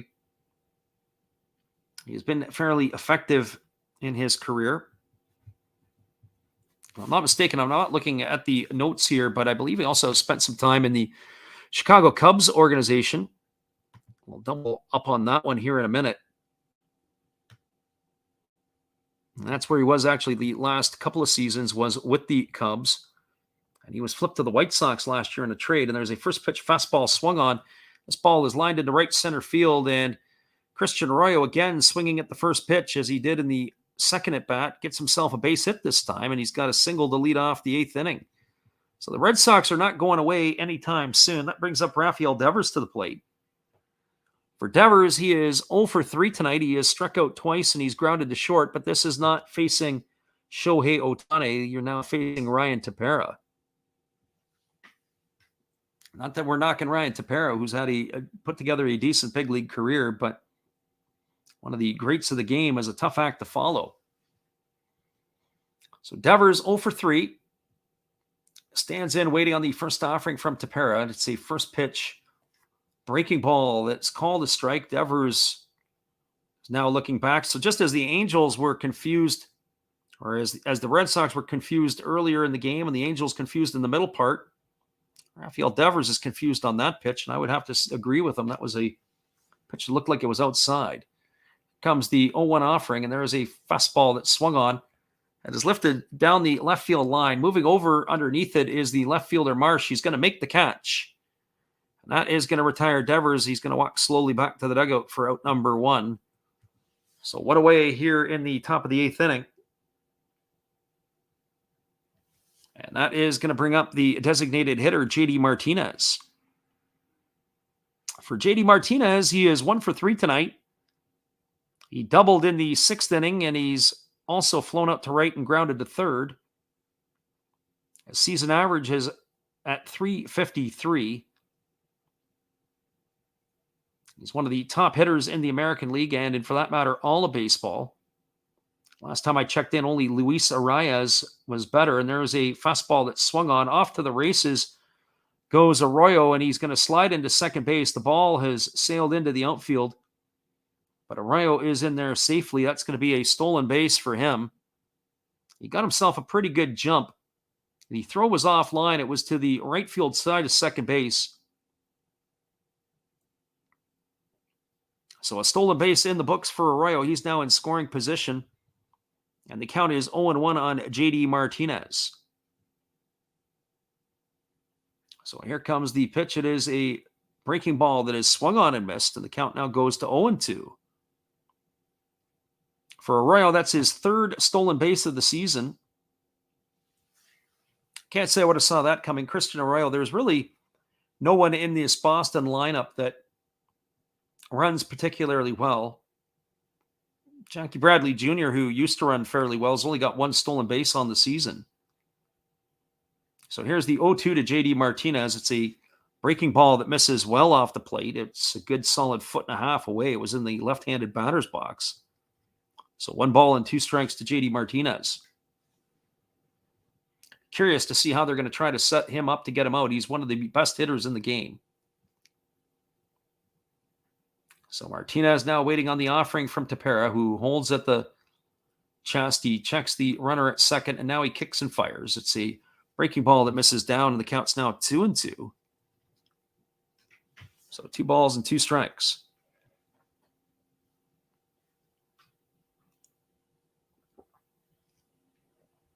We're talking a little bit about Seattle and what it has to offer. If you ever get a chance to go to the Emerald City, it's a great experience. They've got an area where the Expo was held back a number of years ago, or the World Expo. There's a breaking ball that misses down and away, and they built this, I guess you would call it almost like the People Mover in Detroit, an above ground tramp. And for its time, it was very modern, and it went from Westlake Center out to the grounds where the expo was being held. And it's only 1 stop. It's like $1.50 or a couple bucks to ride it each way. And it's literally only 1 stop. And you get it at Westlake Center, and you take it out there, and it's right through the top of the city. And there's a breaking ball that drops in for a called 3rd strike. And JD Martinez sure doesn't like the call, and he's giving the home plate umpire an earful as he walks back to the dugout. It's not been a great night for the home plate umpire. The Red Sox have definitely seen that, and I think Martinez may have a case on that, but really it's too close to take. He is gone for out number 2, and that is going to bring up the left fielder, Alex Verdugo. So some frustration for the Red Sox batters tonight. I'm sure they'll go back and look at it on the replay, but it's been the breaking balls that have been the problem tonight for the home plate umpire. He's been calling pitches erratically, I'd say inconsistently, what I would say. And as I said, at the beginning of the game was the Red Sox, Nick Pivetta, that was losing his mind, and then the hitters for the Angels in the middle part of the game, and now we're back to the Red Sox hitters now with their turn. And there's a fastball swung on. This ball's lined into center field. It's going to be a base hit, and coming around to score from second base is going to be Arroyo, and they're going to cut into the lead here as that's going to make the score line 5-2. So our friend Vivid Life would be happy about that. He was looking for a couple of more runs to be deposited on the board. Well, you got one there, as Alex Verdugo has cashed in Christian Arroyo with a base hit single here in the top of the 8th inning. So 5-2 is the scoreline, and that's going to bring the catcher Christian Vasquez to the plate. For Vasquez on the evening, he is 0 for 2. He has grounded out twice, and he has walked.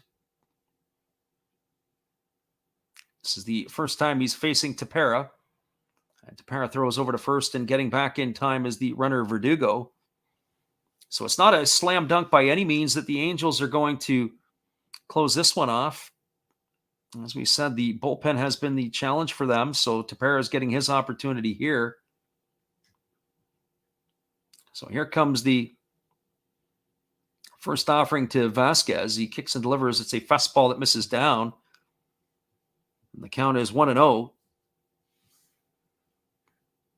So Vivid Life is pumping it up. He pounds the table, wakes up the hotel guests to celebrate. Kicking in the door and punching the guests. Absolutely. Maybe not in that order. As Vivid Life is at work listening to the ball game. Hopefully you've got yourself a quiet night at the hotel.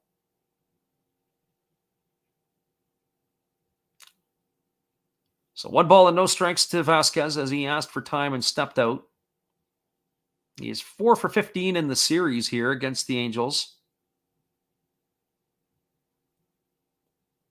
So Tepera ready to deliver. Here's the pitch. It is a fastball swung on, and that is fouled straight back. I bet you Vasquez wants that pitch over again. That was a good pitch to hit. He took a good hack, but it was fouled off. A 92-mile-an-hour fastball that was thigh high, middle in, and just couldn't turn that one around. So 1 ball and 1 strike to Vasquez. Tepera comes set at the belt. And there is a breaking ball swung on it. It's rolled over softly to the shortstop. Fielded neatly by Velasquez. He flips it over to second. That's going to be a fielder's choice. It's going to eliminate Verdugo 6-4. And that'll do it here for the Red Sox and their top of the 8th inning. So for Boston, they got 1 run in the top of the 8th inning on 2 hits. There was no errors and 1 runner left the board. We're through 7.5. It is the Los Angeles Angels 5, the Boston Red Sox 2. Stick around, everybody. We'll be back in just a couple minutes. We're glad you guys could listen and be here with us tonight. We appreciate y'all. Here's our friend Steve again. Be sure to give him a look at after the game. Hello, kids. Steve coming at you. It's Steve Rademacher. And if you like interesting stuff, if you like to laugh a little bit, and if you enjoy collecting, this channel's for you.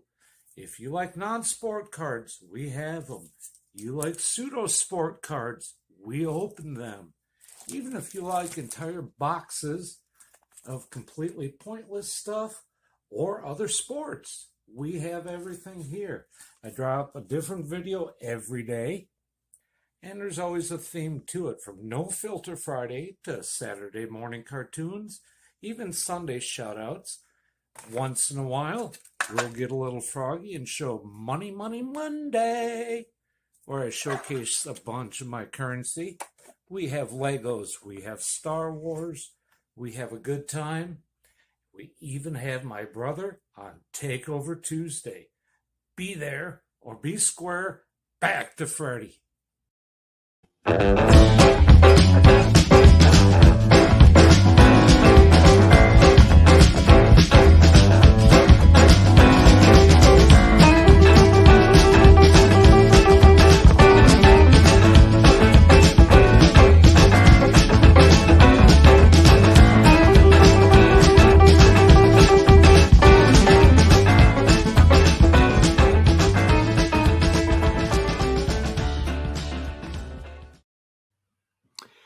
Welcome back, everybody. We are moving to the bottom half of the eighth inning. It is going to be the 7, 8, and 9 hitters in the batting order for the Angels coming up. Scheduled to come to bat, it's going to be Jack Mayfield, Tyler Wade, and Andrew Velasquez. And we do have a pitching change right now for the Boston Red Sox, as now Robles is coming into the ball game. We'll get you the specs on Hansel Robles in just a moment. This will be the fourth pitcher used tonight by the Red Sox. So Hansel Robles on in relief. This is his 17th appearance of the year. He's got a 2.65 ERA. Actually pitched with the Angels from 2018 to 2020. So he's familiar with the Angels and their team. So Robles ready to face the 7, 8, and 9 hitters in the batting order. And the first pitch is a fastball taken at the knees for a called strike, and the count is 0-1. So no balls and 1 strike. Our friend Vivid Life says it's been happy tonight. He's to engage because it's been pretty quiet. Just a programming note, we are going to be back on the air tomorrow night in the saddle for our regular stuff. We're going to be calling some Japanese baseball at 10 o'clock Pacific time, 1 a.m. Eastern. We'll look at the schedule and we'll get you that up a little later tonight. We're going to take a look at the pitching. So we will be on the call for tomorrow. Saturday is in doubt. Not sure if we're going to be able to get you that game or not. There's the 1-1 offering now to Mayfield. He takes that down for a ball, and the count is now 2-1.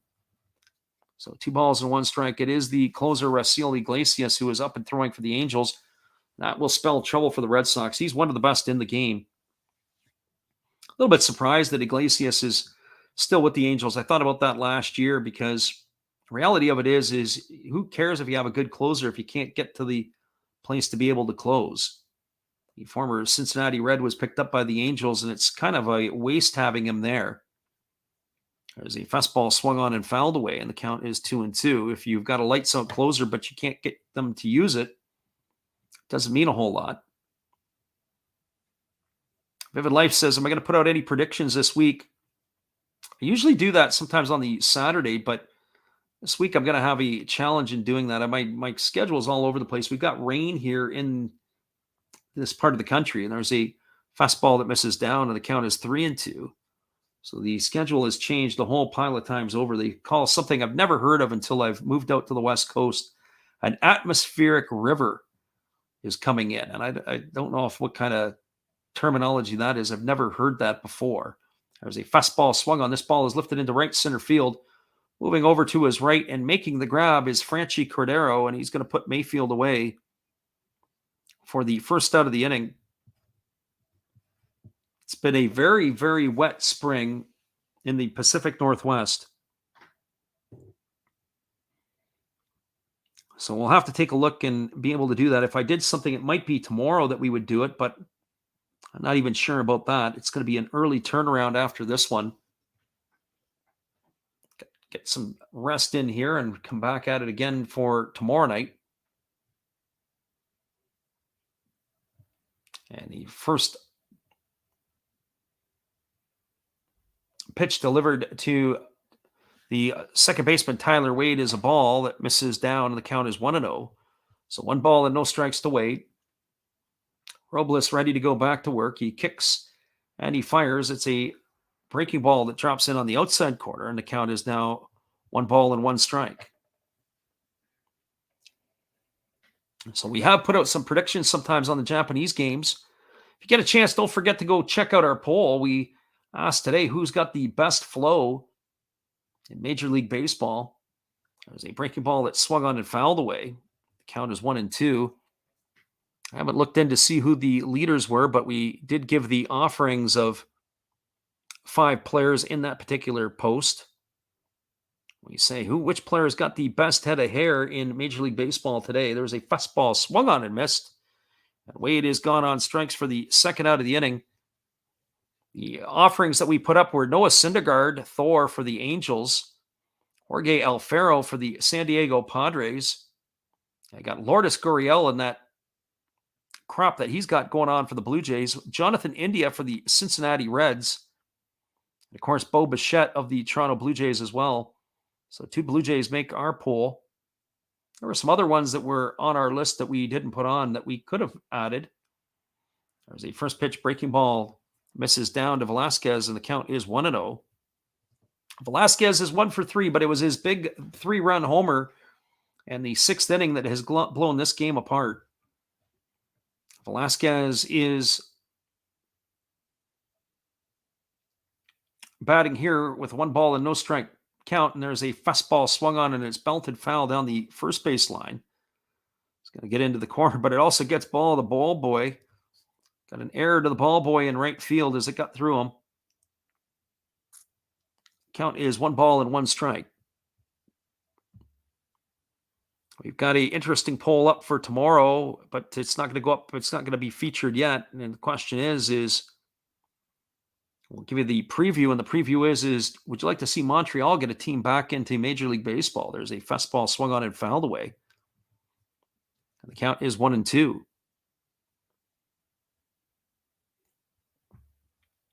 And certainly the Expos were a big loss, not just for this country, but also a lot of the players like to go to Montreal.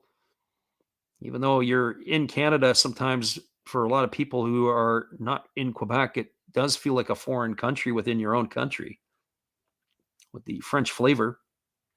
There is a fastball swung on, it's fouled right into the shin of the hitter, Velasquez, and that's going to keep the count at 1-2. That is a long swing, and that's going to be reminded he's being helped to the feet by the catcher.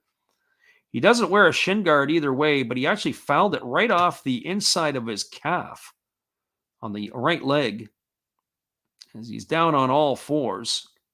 He's given a moment to walk about.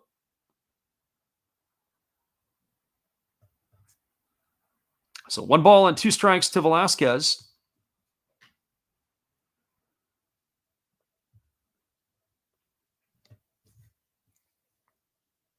Our friend Jinxie the Cat says the Red Sox are going to need some instant runs to get back into this ball game. Absolutely. We're pulling out all the Ernie Harwellisms. There's a fastball swung on and fouled away. And the count remains at 1-2. I also remember being thankful to get a chance to listen to 2 Hall of Famers in the television broadcast booth back in the day when Al Kaline and George Kell used to call the games back in the early 80s. They were longtime broadcasters. Kell used to do the play-by-play, and it was Al Kaline doing the color commentating. And there's a breaking ball that is a check swing fouled away, and that keeps the count at 1-2 to Velasquez. I certainly don't want to say anything here. Velasquez, the first 2 times up, looked absolutely sick at the plate. And this time he's back into that mode, but that pitch that he was able to turn on, and he absolutely hammered off of Sawamura, was completely turned around. The swing was absolutely right on time with the pitch, and he deposited that in the right center field seats. And there he swings at a fastball down and away, and now he's going to be retired. So in between 3 strikeouts, he had that 3-run homer, but he has gone for out number 3 here in the 8th inning. There was no runs, no hits, no errors, and nobody left the board for the Angels. We're now through 8 complete. It is the Los Angeles Angels 5, the Boston Red Sox 4. Stick around, everybody. We're coming back for the 9th inning. Hang tight, everybody. We're glad you guys are with us tonight. We appreciate you. We'll be right back after this. Well, you've got to have an ace in the hole, a little secret that nobody knows. Life is a gamble, a game we all play. But you've got to save something for a rainy day. You've got to learn to play your cards right if you expect to win in life. Don't put it all on the line for just 1 roll. You've got to have an ace in the hole. Yeah.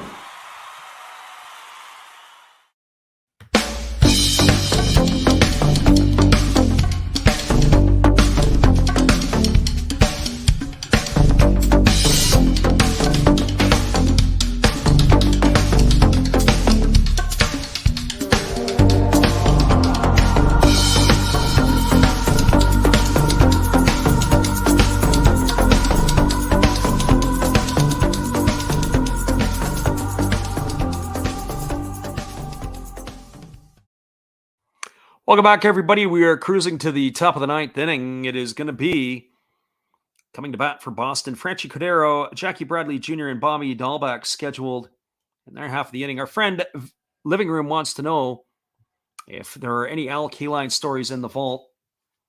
And for me, not a whole lot. He was just a little bit before my time as a player. I did get an opportunity to meet Al Kaline back in 1983. There used to be a fellow who would run baseball card shows over in Detroit. His last name was Brooks. The Brooks shows. He used to do them at the Legions and all the rest of that stuff. And he always got the signers that would come in. I guess they still do it now in Detroit. It's harder to find these days. But anyways, I used to go across and with my dad, and I had a good buddy of mine. My buddy's granddad was actually the captain of our 1936 silver medal basketball team. Anyways, we go across and got a chance to meet Mr. Kaline, got an autograph from him, and I thought it was pretty cool. It was kind of neat. Got a baseball autographed and got to meet him and shook his hand and everything else. That was I think the first baseball autograph that we ever got, at least at a card show or something along those lines. It was kind of neat. So Raciel Iglesias on in relief to close this one out, and he delivers a first pitch fastball at 96. It just misses inside to Franchi Cordero for ball one. And the count is 1-0. Iglesias was the Cincinnati Red closer for a number of years, and he was sent over to the Angels. There's another fastball that misses inside in almost the same spot. The count now goes to 2-0 to Cordero. Our friend of the living room says we were playing darts at the Legion tonight. And here comes the pitch. It is a fastball and three fastballs all in the same spot. That's 3-0 now to Cordero. The Red Sox need base runners. Any way they can get on is a good thing here. One would have to think they're going to keep taking pitches until Iglesias can throw a strike. Iglesias rocks in the motion. He delivers. There's a fastball that finds the middle of the plate for a called strike, and the count is 3-1. Living room says, I told you my Pat Borders story at Devonshire Mall. I think so. I think you shared that with us a number of times before. There's a fastball swung on, and it's lifted foul down the left field line. And the count is going to be now 3-2 to Cordero. They need some instant runs, as we said, as Jinxie the Cat jumped in and says. And they certainly do here in the top of the ninth inning. So here comes the 3-2 pitch from Iglesias. It's a fastball swung on and missed. And Cordero has gone down on strikes. The word I would use there is overmatched, as he is retired for out number one, and that's going to bring up the center fielder, Jackie Bradley Jr. A couple other broadcasters that were pretty good back in the day were Tom Cheek and Jerry Howarth of the Blue Jays. We used to listen to them quite a bit too, because being in that marketplace, you used to get a lot of ball games from the Blue Jays. Didn't really listen to the Expos a whole lot. I believe Don Chevrier used to call games on TV. There's a first pitch changeup that is swung on and missed by Bradley, and the count is quickly 0-1. Bradley is 1 for 3 tonight. He's singled and struck out twice. Iglesias gets the sign from his catcher, and now he's ready to go to work. He rocks into the motion. He delivers. It's a fastball that misses inside, and the count is 1-1 now to Bradley Jr.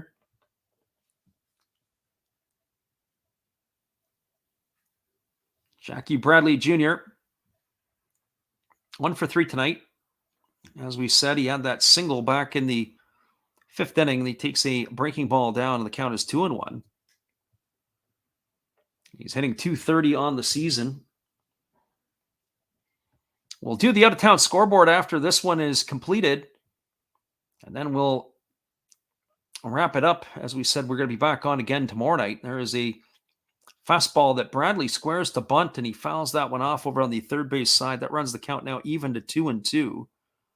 So 2 balls and 2 strikes to Jackie Bradley Jr.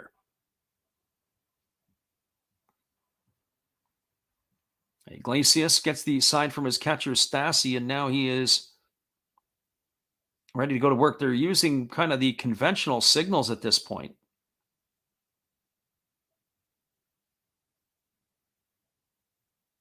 And now Iglesias goes into the motion. He delivers. It's a fastball swung on. This ball is belted to right field.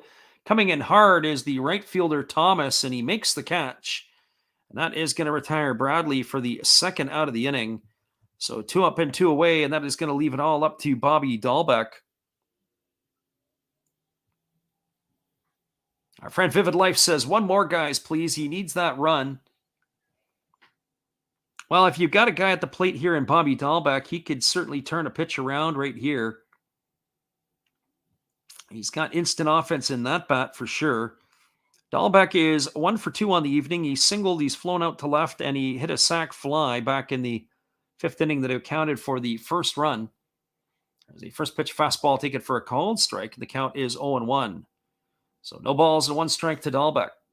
Just as a reminder, as we said, we'll do the out-of-town scoreboard after this one is completed. So stick around with us. We'll go through that with you. There's a fastball taken for a called strike. And the count is 0-2.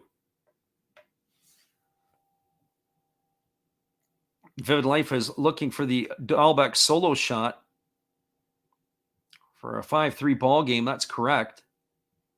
And here comes the pitch. It is a breaking ball that Dahlbeck lays off of, and the count is now 1-2.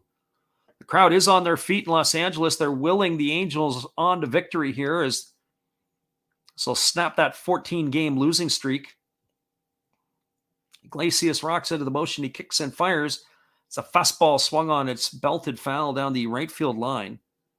Count remains at 1-2. If there is somebody that can do the damage, it is Bobby Dahlbeck.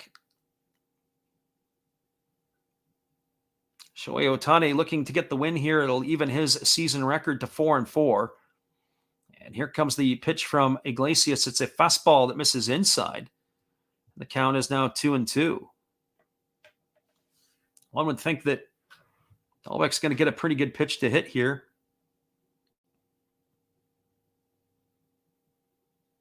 So 2 balls and 2 strikes to Dahlbeck. There's 2 away here in the top of the 9th inning. It's a 5-2 Angels lead. Iglesias rocks into the motion. He kicks and fires. It is a breaking ball swung on and missed. And Dahlbeck is down on strikes for out number 3, and the monkey is off of the Angels' backs as they get a great pitching performance tonight from Shohei Ohtani. So hang tight, everybody. We'll be back in just a moment with the out-of-town scoreboard. We appreciate you all for being here. Here is our friend Steve. This is Steve Rademacher, and I'd like to introduce you to my channel if you haven't seen it before. These are all the things I enjoy: sports, autographs, relics, non-sports Hall of Famers, pseudo-sports, Star Wars. That's my channel name and my name, and I would really appreciate it if you would come check me out and maybe even subscribe if you like it. Thank you for that for now, and back to your ball game. Hey everybody, thanks for checking out the game and Last Raps Baseball. This is Dave's Zero Thought Sports Cards. If you like pack openings, baseball, all that good stuff, check us out. Drop a comment on our channel this month to win a mystery pack of cards. All you gotta do is say Last Rap sent you to be entered. And we'll drop a video later on this month announcing the winner. Enjoy the game.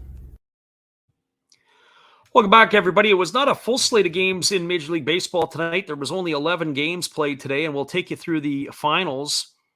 The Arizona Diamondbacks knocked off the Cincinnati Reds today 5-4, 5-6-1 for the D-backs, 4-9-2 for the Reds. Melanson gets his second win of the season for the D-backs. He's 2-6. Santillan takes the loss for the Reds. He's 0-1. Ian Kennedy got his 4th save for the Diamondbacks. Again, your final score, D-backs 5, the Reds 4. In Tampa Bay, the Rays knocked off the Cardinals 2-1. Shane McClanahan gets his 7th win of the year. He's now 7-2. He's got an ERA of 1.87 on the year. Miles Michaelis takes the loss. He goes to 4-4. It was Adam picking up his 2nd save of the year for the Rays. 2-3-2 for the Rays. 1-2-0 for the Cardinals. Hits were a premium in that one. In the south side of Chicago, it was a slugfest. The Los Angeles Dodgers knocked off the Chicago White Sox 11-9, 11-12-1 for the Dodgers, 9-10-1 for the White Sox. Brusdar Graterol gets the win in relief. He's 2-2. Dylan Cease takes the loss. He drops to 4-3. Again, your final 11-9 for the Dodgers. The Philadelphia Phillies went into Milwaukee and knocked off the Brewers 8-3. It was 8-9-0 for the Phillies, 3-11-0 for the Brewers. Sir Anthony Dominguez gets his third win of the year. He's 3-1. Corbin Burns takes the loss. He drops to 3-4. The Colorado Rockies continued with their victory in San Francisco today. The Rockies knocked off the Giants 4-2. 4-10-0 for the Rocks, 2-7-4 for the Giants. Their defense didn't show up today. Austin Gomber got the win. He goes to 3-6. Logan Webb takes the loss. He drops to 5-2. And Colomé picks up his third save of the year for the Rockies. The Miami Marlins knocked off the Washington Nationals 7-4. Rogers picked up the win. He goes to 3-5. Steven Strasburg takes the loss. He's 0-1. And it was Scott getting the save, his third of the year for the Marlins. 7-10-1 for the Marlins, 4-9-1 for the Nationals. Your final score, 7-4, Miami. In Cleveland, the Guardians picked up a victory today. They are now one game over 500 as they beat the Oakland Athletics 8-4. 8-14-0 for the Guardians, 4-8-1 for the Athletics. De Los Santos gets the win. He's 1-0 for the Guardians. Trevino takes the loss. He drops to 1-5. The Pittsburgh Pirates are now on a road trip in Atlanta after dropping 2 straight to the Tigers. They lost tonight 3-1 to begin a series in Atlanta. 3-6-0 for the Braves, 1-8-0 for the Pirates. Max Fried got the win. He goes to 6-2. Brubaker takes the loss. He's 0-6 for the Pirates. Kenley Jansen picks up his 16th save. New York Yankees continued their hot play. They're 41-16. They knocked off the Minnesota Twins 10-7 in Minnesota. It was 10-14-0 for the Yankees, 7-9-1 for the Twins. Castro gets the win. He's 3-0 for the Yanks. Duran takes the loss. He's 0-2 for the Twins. And Clay Holmes got his 9th save of the season for the Yankees as the left-hander Aroldis Chapman got the day off. The Baltimore Orioles lost to the Kansas City Royals 7-5. Joel Pamps gets the win. He's 2-1. Lyles takes the loss. He goes to 3-5. Barlow gets the save, his 6th of the year for the Royals. 7-10-1 for the Royals, 5-10-1 for the Orioles. Again, your final 7-5. And again, your final score here tonight in Los Angeles, the Angels knocked off the Boston Red Sox 5-2. Shohei Ohtani got his 4th win of the season. He evens his record to 4-4. Starving strong for Shohei tonight. A wasted starting performance by Nick Pivetta. He went 5 innings plus.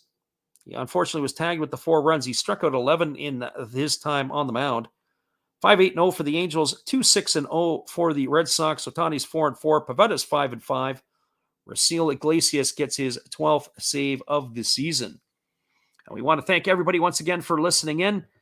All our friends who made it into the chat, whether it be Vivid Life, Living Room, Jinxie the Cat.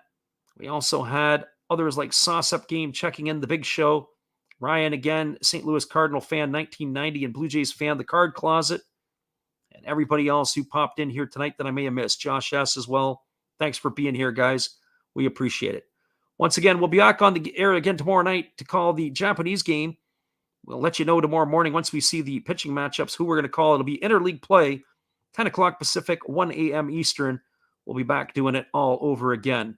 Again, your final score, the Los Angeles Angels 5, the Boston Red Sox 2. Have a great night, everybody. We appreciate you all for being here supporting us.